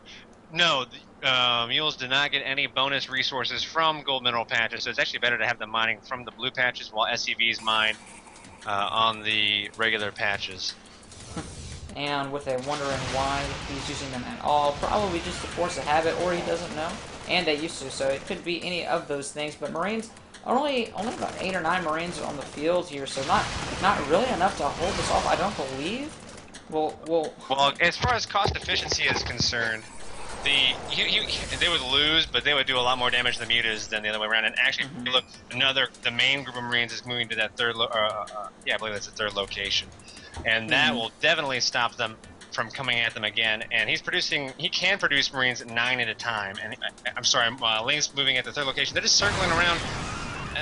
He's really hesitant about going in on there. Right, they're looking for that sweet spot with all these siege up tanks. There's really not an engagement or an engagement they can make that would be cost effective. He's got 3 tanks here. There are some mutas moving in to try to take out these missile turrets, but all the Marines here are going to push them away almost immediately. I almost think that the mutas would have been best if he had gone straight into the main, but now there's missile turrets in the main, and I don't think he'll be able to do the damage there that he needs to do. More missile turrets coming up along this this gold expansion, excuse me, to make it as defended as possible. And he's still making a ton of mutas, and the thing is that when the final fight inevitably occurs, these mutas against a Marine tank army, and he's building Thors now too, so against that composition, it's just not going to do that much at all. Because Marines are just going to mow right through these mutas because they just don't have the tankiness to deal with that DPS. And look at that clutch scan actually catching the entire army of tech under it. So he sees the muta count, he knows exactly what he needs to do. Plus 3 weapons, plus 2 armor coming up for those Marines. That'll be a huge, huge upgrade. Drop incoming from Aeon saying the drop will be happening on the bottom left by Luminous. At the same time, this harass is going on. Look at this, 2 drops actually hitting for Luminous. 1 in the main, going to be able to get some drone kills. Another one to deny this for Muta harass is absolutely nothing. All of these Zerglings forced to pull back, but taking a look at the workers kill, 26 workers beautiful, beautiful funnel, but he's going to lose all those Marines. And he's actually dropping them out one at a time to do the maximum amount of damage that he can before those mutas cleans up the medevac. So good play there. Up through the center of the map is cleaning out creep tumors, and here comes the muta ball. Can't do anything against these Marines, but now the Ling's trying to back it up. I don't think he might have enough. No. Baneling's coming out. They're going to be able to destroy these tanks, but they actually just sat under most of that siege tank fire. I think he almost would have been better just to go ahead and focus the tanks on that. Symphony's over so far in. This drop continuing to do damage, trying to focus down the hatchery, but he will not be able to take it out. At this point, Luminous could lose his entire army twice, and he would still be in a better position than Tac is. I believe so. Just taking a look at the supplies, at 196, essentially a max of 93, with only Lings and mutas. Tac's just going to go ahead and tap out and leave the game. He understood just how far behind he was. Luminous commanding the entire game through and through. So good game there, and appreciate you guys for playing it. Oh man, lots of fun stuff going on there. I think that was, it was just a case of Luminous outplaying the other person. Mm-hmm. I know that sounds kind of obvious, but that's just a classic case. Luminous not enjoying the stream because he's playing. Making me sad. And we will be going into yet another TVZ, and it looks like my Skype has crashed yet again. Is it my connection? Let me know, guys, if it sounds like I'm in space. What's up? Am I back? Are we good? I actually can't hear you, so if you can hear me, it looks like my stream is alright. But yeah, and we've dropped yet again. So guys, sorry, it looks like I'm having some very, very crazy lag spikes. Not 100% sure what's going on there. Let me redo the call. Call dropped, my call connection quality is low. Hold on, was it Masters? Is he really Masters? I believe so. Oh, well, welcome back, Jacob. I have no idea why that keeps happening. But in the bottom right-hand corner, we have the blue Terran Luminous that we've just watched play the last couple games. I have no idea what league he is, but he is a Terran who's 11-2 in OBS games, 84.6% win-loss rate. That's only with 13 games, but hey, we know that he's... Oh, Ace just knows these people. I don't know. Luminous rank 1 Plat. So we have Plat versus Masters, at least as far as I'm aware, according to Ace. So this is going to be an interesting matchup. I feel like, obviously, you well, the thing is that, depending on the name, there could be like 3 or 4 of them, and then you don't know which one it is, but that's probably a better idea, just to SE2 rank. Right. Oh yeah, there's that as well, while we're trying to follow, like, trying to make sure that we're following little things. And Command Center first from Luminous is actually going to be really interesting to see against the Hatch first from Chaos Fury. So it was a good blind play just because Chaos Fury is all ready to go with his macro. Of course, he's got that hatch first, like you said. Spawning pool just now coming down for him, and this drone is just kind of pecking away at what he can, actually able to take a couple of shots out of that SCV, just kind of nibbling on him. Yeah, he won't be able to stop this command center from coming up. He won't be able to delay it that long, and all the barracks coming up right behind it, and I feel like... Oh, actually, gas and pool going down immediately for Chaos Fury, so I feel like instead of going for a third hatchery or anything like that, he just wants to make sure that he can do some kind of early aggression or some kind of pressure on this very, I don't want to say very greedy, because it's not that greedy from Luminous, but it will leave him open a little longer than the one Rax fast expand would, right. I do believe. Now, and it looks like he's trying to offset this by getting the earlier second barracks. Probably going to just not even worry about getting the add-ons for those until he's got 4 or 5 Marines being able to be pumped out from these guys and gets that bunker placement. But we'll see exactly what he's able to do there. And sorry guys, my production tab's not up. There we go. So 2 Queens in production, a couple of drones. Both of these are going to be turning into orbitals at the same time. So double orbital command.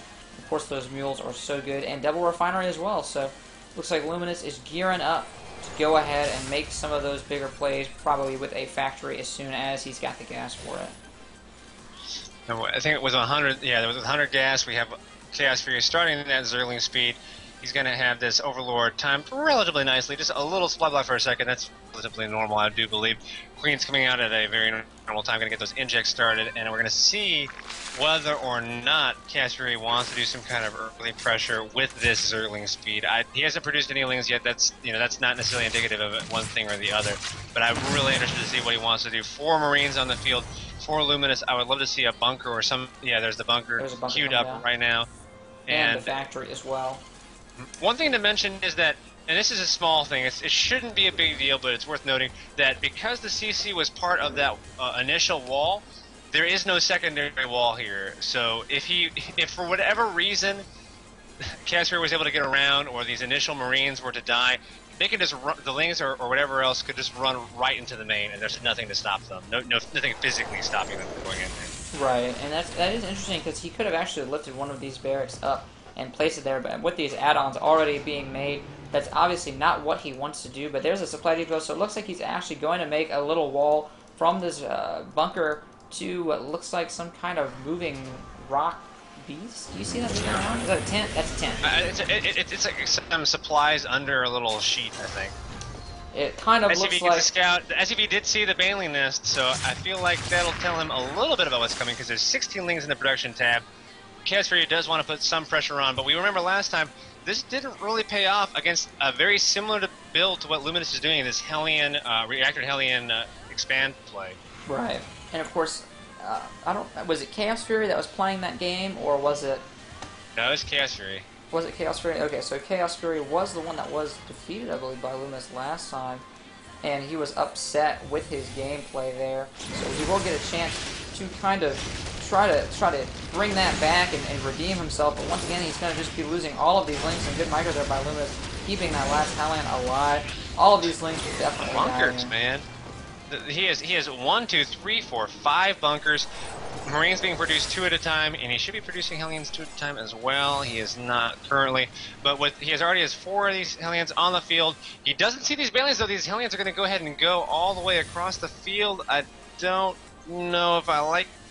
There's no way he can know, and actually with no wall, these Bailey's don't really have to deal with much of this at all. I feel like this is a mistake. And look at this, all of these bunkers are here, but none of them actually had any units in them. I don't know if I agree with tanking the I don't know if I agree with that, though. He tanked all the Bailey's into the bunkers, and he actually won't kill that many SCVs at all. And look at this, he's trying to actually light this off with a barracks. Oh, and he just finished the wall. Just barely getting that wall up in time. Now that is a moment that will make your heart beat. No. Oh, that was just scary to watch, guys. Again, I feel like, it could have been great from Chaos Fury, but there was only like 2 or 3 Marines in those bunkers. He could have just ran straight to the mineral line, or even gone straight past. And there's obviously no way he could know for certain that all those bunkers were not completely full. But once you got up there, I think it was really clear that they weren't dealing the DPS, that they weren't going to stop the Banelings. The Banelings could have been a pain train that made Luminous hurt a lot worse than he's hurting right now. And I believe that actually, if we look at the income tab, Luminous is 1 worker behind, but with the mules, he's actually ahead very slightly. And if these things aren't careful, they'll all die to this Hellion kiting. Absolutely. 4 Hellions, a pretty big force to be reckoned with, even if you've got the speedlings, just because they do all of that damage. I believe an upgrade... No, that was just the evolution chamber finishing. I thought that was an upgrade finishing for just a second. But we do have, like you said, 4 Hellions still on the field. That push could have just done so much, like you said. If he had just run by those bunkers and just tried to go for the main wall, into the main or the natural, then he could have done a lot more with those banelings. I think he probably just should have gone straight for the mineral line at the natural. And now siege tanks are up, so any of this baneling pressure should not work. And he has the roach horn coming up, but I believe that indeed the roach, any kind of roach aggression shouldn't work either at this point with the tanks on the field in a very excellent defensive position with these supply depots set to raise up and prevent lings from just running right up on them, at least initially. And creating yet another supply depot wall. So he's got like tiered walls here. So we got wall number 1, wall number 2, and wall number 3, each with their own tank line of defense and bunker. So it's an interesting defensive style. It's very good against baneling busts because you have to best literally every single one individually, which won't pay for itself in any way you look at it. So Chaos Fury not going to be able to do much with banelings anymore. He's probably going to have to tech switch right on out of it, which we actually see him getting some Spine Crawlers 3 in production here at the natural, or at the third. So definitely playing a little bit more defensively now.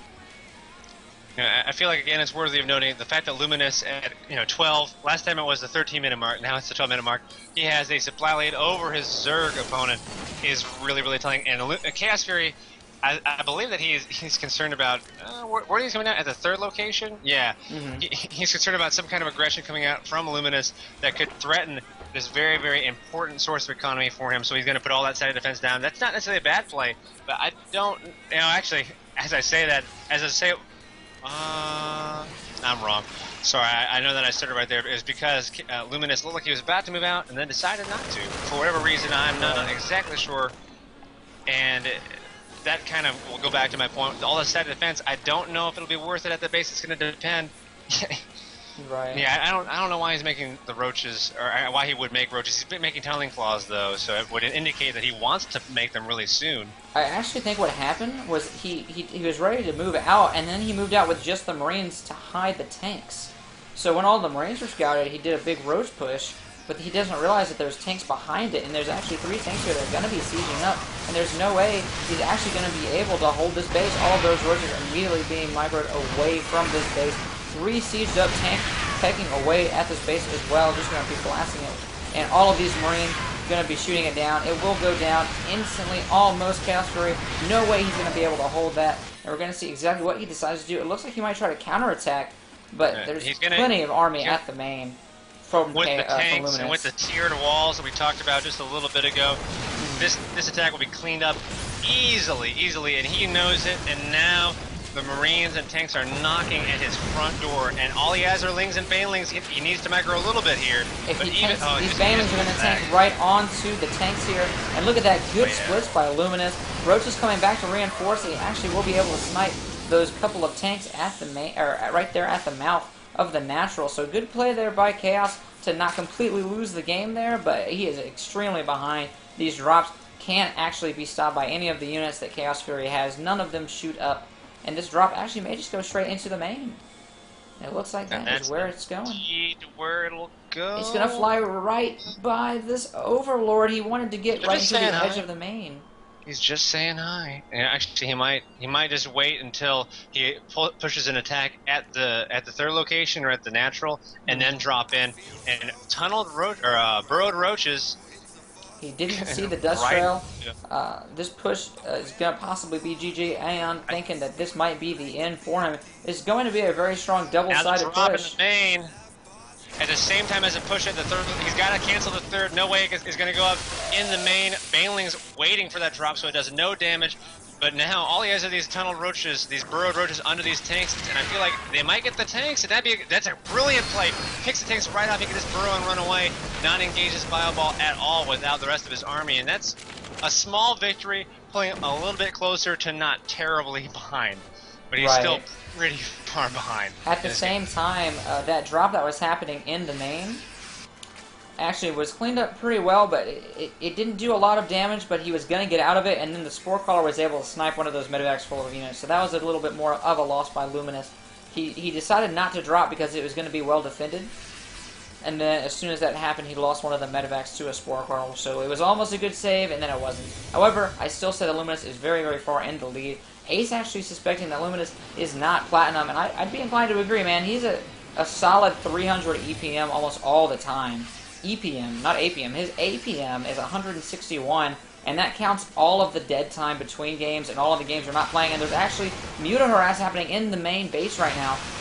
And it looks like these Marines are going to be able to hold that off. Let's take a look at the Workers Guild. He was able to get only 3.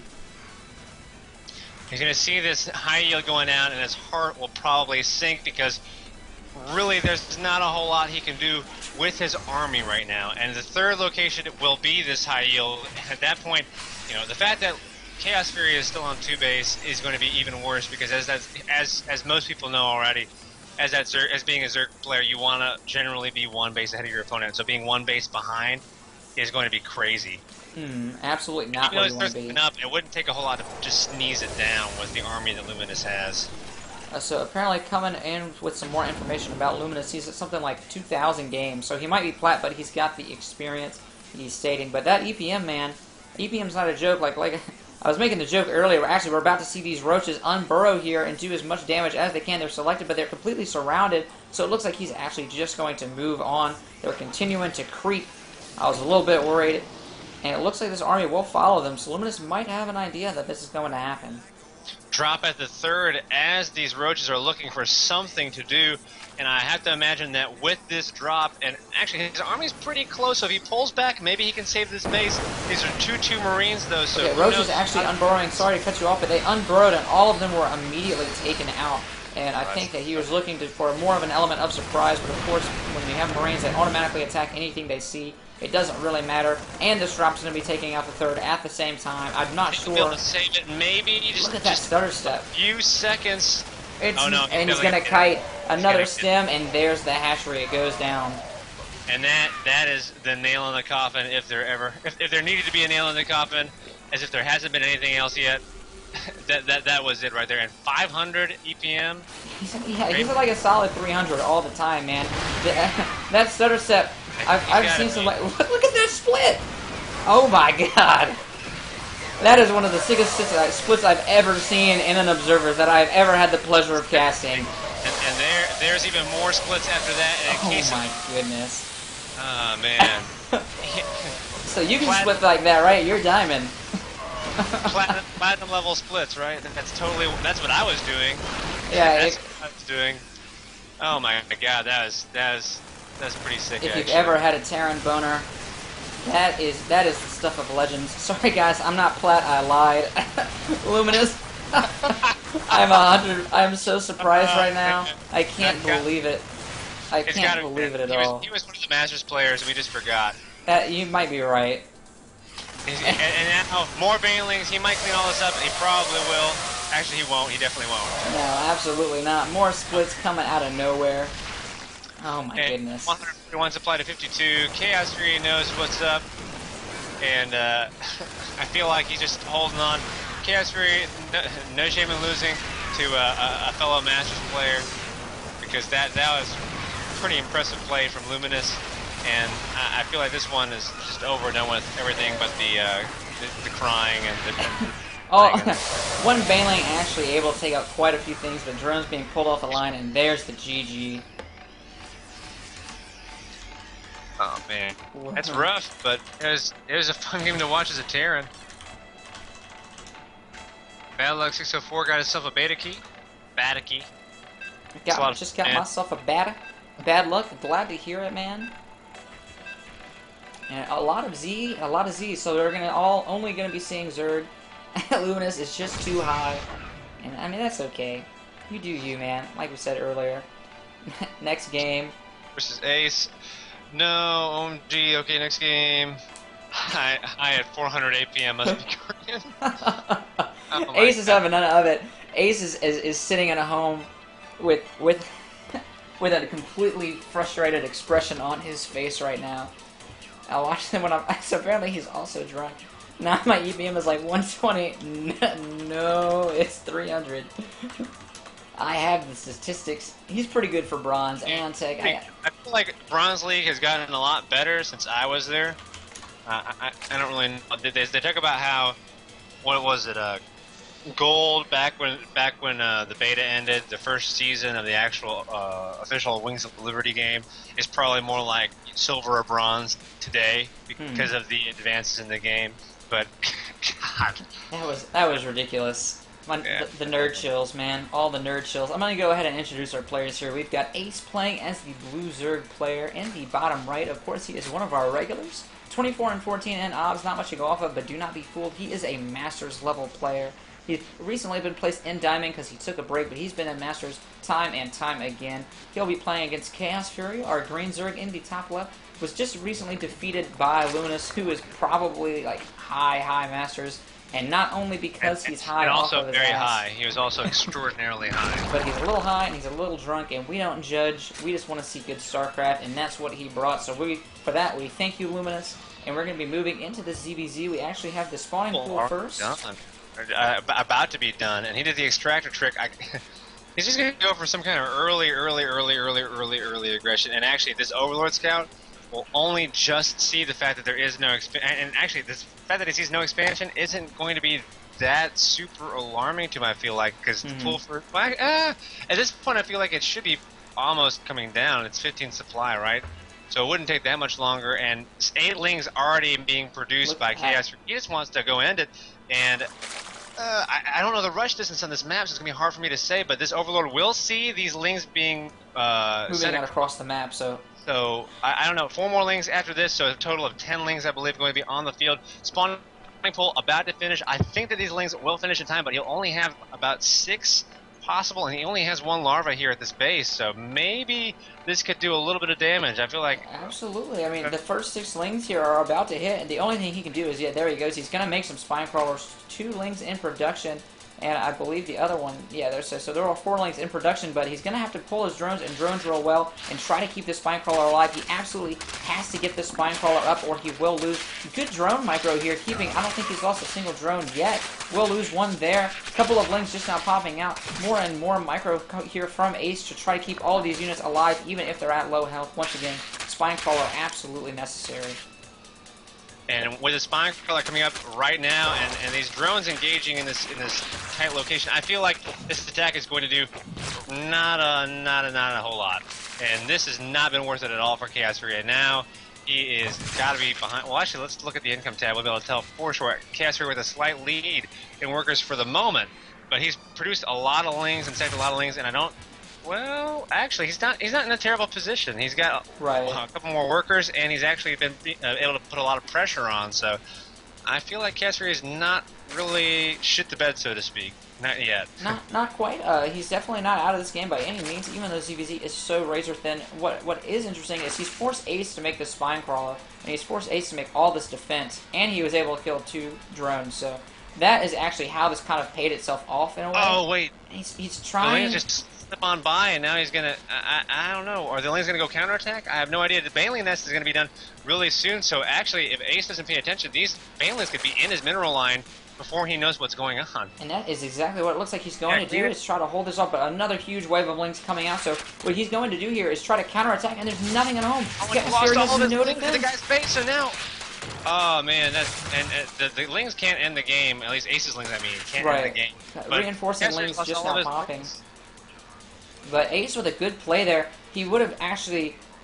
And let me tell you about shit in the bed. When you have 6 or 7 Banelings rolling into your mineral line and they were already in your base the entire time, that is the best time I've ever seen to go ahead and just plop a fat one in the bed. But the Ace going to be able to engage here. Ace with a little, with some more lings here than Chaos Fury. But the 2 Banelings, did he cancel those Banelings or did they actually finish? I thought he actually has some Banelings in production. 3 in production now, so... Once these Banelings are... He's going to need the Banelings to defend against this push from Ace. And I feel like if Ace is going to go back to droning, and this is actually going to be... This will put Ace in the lead. I know that Chaos Fury has been in the lead, but with all these lings, with all oh man, I think that the Baneling didn't do that much damage at all. Nice. 2 lings were killed by that 1 Baneling, so not really a big thing. And he's actually trying to snipe this queen here. He got that the queen would be huge. absolutely huge. And it looks like Ace doesn't want any of it. He understands that if he was able, or if he actually lost all of those lanes to a good baneling hit, he'd lose the game. Because his baneling nest isn't done, and he doesn't actually have, or he wouldn't lose the game, excuse me, but he'd be extremely behind without a baneling nest of his own. So now that that baneling nest is in production, he can be a little bit more aggressive and try to keep Chaos Fury in his base. And I feel like, you know, with that little push, he's forced a lot, or whether he forced out a Chaos Fury or whether Chaos Fury just decided he wanted this game to be shorter than a full-on macro game. There's 10 more lanes being produced, and it's going to force a little bit more lanes out of Ace, but he has 4 more Harvesters in these mirror matchups. Just a little bit of an edge can make a difference. These baneling hits will be a big deal, and the fact that the baneling nest just recently finished for Ace might make a difference as well. Now these lanes are going to come in. They might get a cancel at this natural. He actually may have to. Well, a lot of lanes here, but he's got to be careful of these banelings. Oh, and there you go. But no, he lands a lot. Only 4 banelings going down. Banelings for Ace here as well. Only able to kill 1 with that 1 baneling, though. It's razor thin, this matchup. I don't know.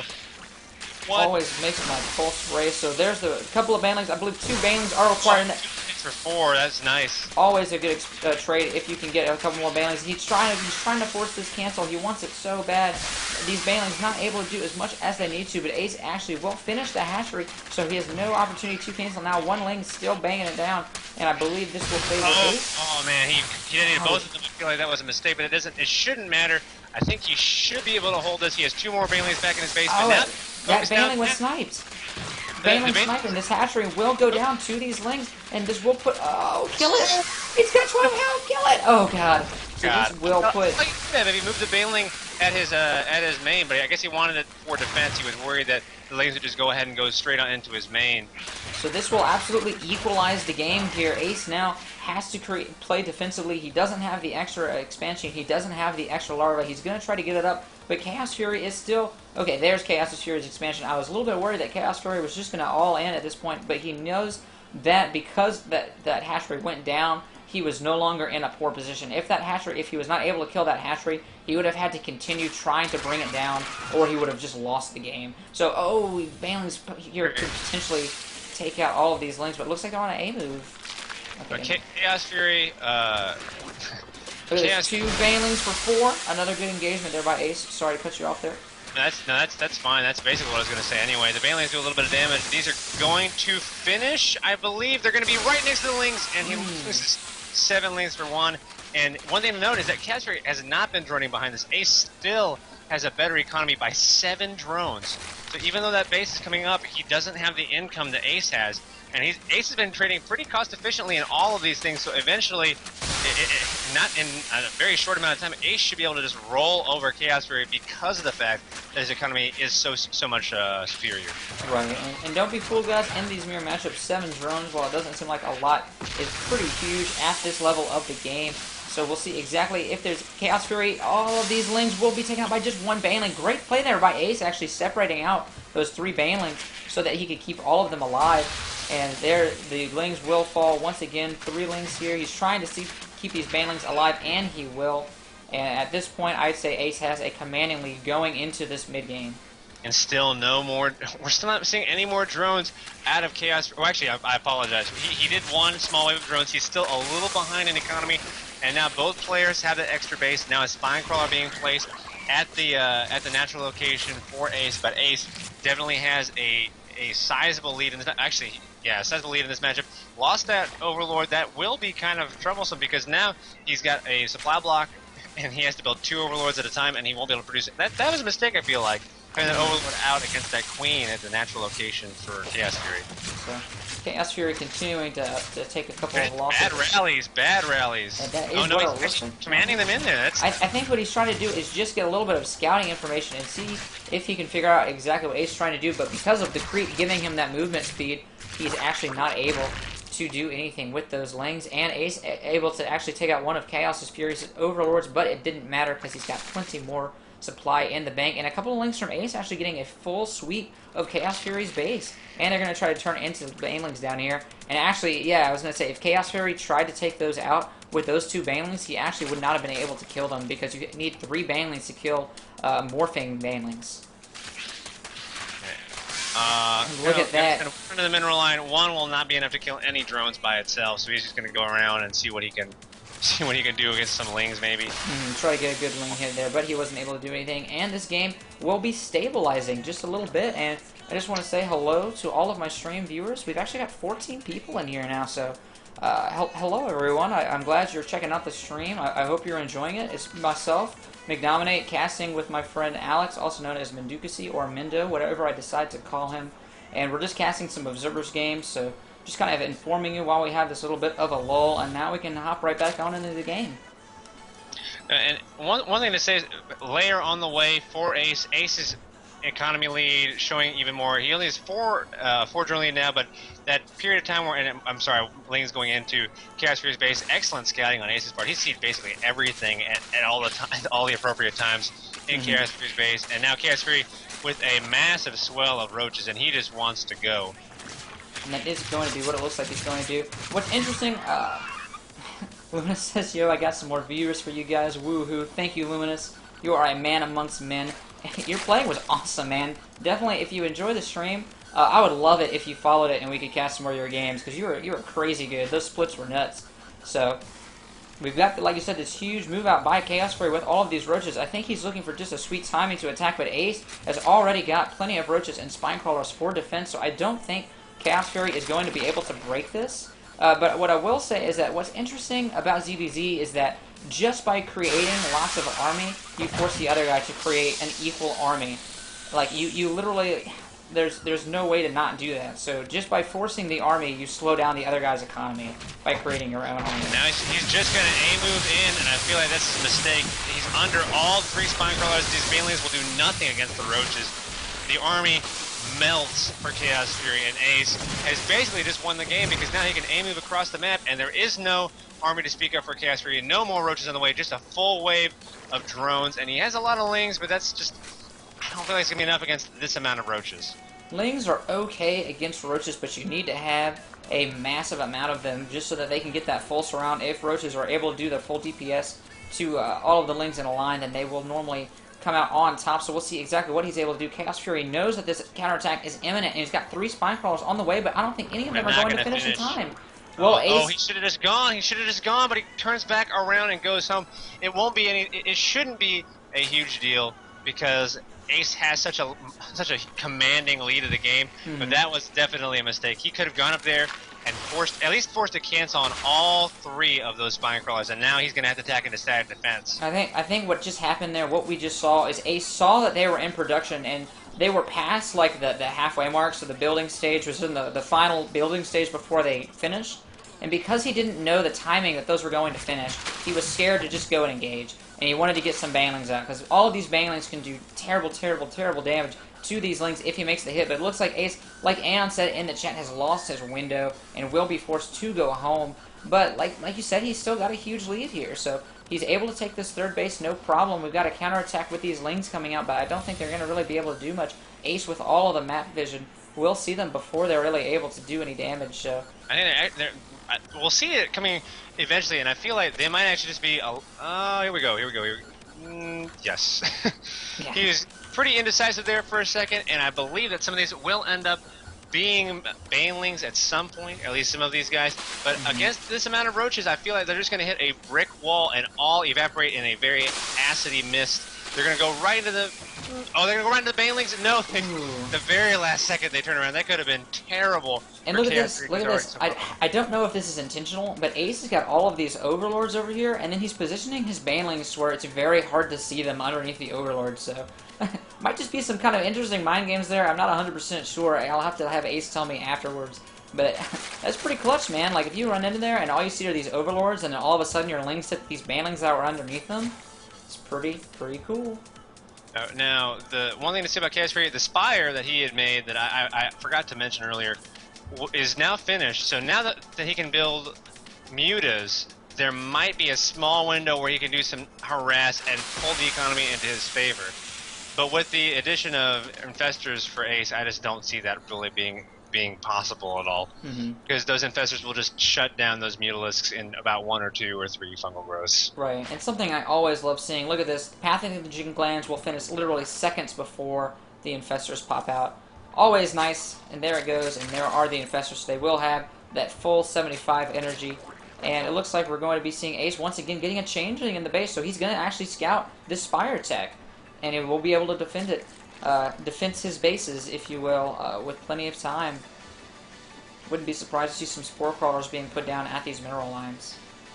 And there we go. And there's the first Spore Crawler. We're going to see a couple more of them on the way. Hydroden is already done, so he's got 3 Hydralisks on the way. I believe he was making... No, he doesn't have any more of those on the field, so that might be in direct response to the side of that Spire. So he can have some mobile anti-air with his army, along with some better DPS with those Roaches. And 11 Mulisks on the way. +1 air attack will not be done when they come out, but it is over halfway done. I don't feel like that'll make a big game-changing difference because Chaos Fury is still so far behind, and he chose to make all those lings earlier. He made like 24 or 25 lings at once and then didn't do anything with them. They've just been sitting in his base. Those could have all been drones. He was actually not attacked in that time period, Right. So this has just been one big mistake. I will say that he didn't have too much of a choice on those lings, simply because that's all he could afford against the Roaches that Ace was knocking down his door with. But because the attack never came, and look at this fungal on the catching the He gets huge... 1 Infestor, though. Oh, and he actually will burrow there. Some burrow. Oh, gets a 2nd Infestor. That was actually pretty big, but he loses all the mutas for 2 Infestors. I still don't know if that was worth it. I don't believe so, and all of these links could actually be fungal, and there they are. Look at that fungal catching the entire control group of links. Banelings on the entire army. That's it. Oh my goodness! It is over now. And Banelings actually coming in. Chaos Fury, GG. As soon as that battle ended, just like you said, he knew the game was over. There was no coming back. Ace with a very, very strong ZVZ.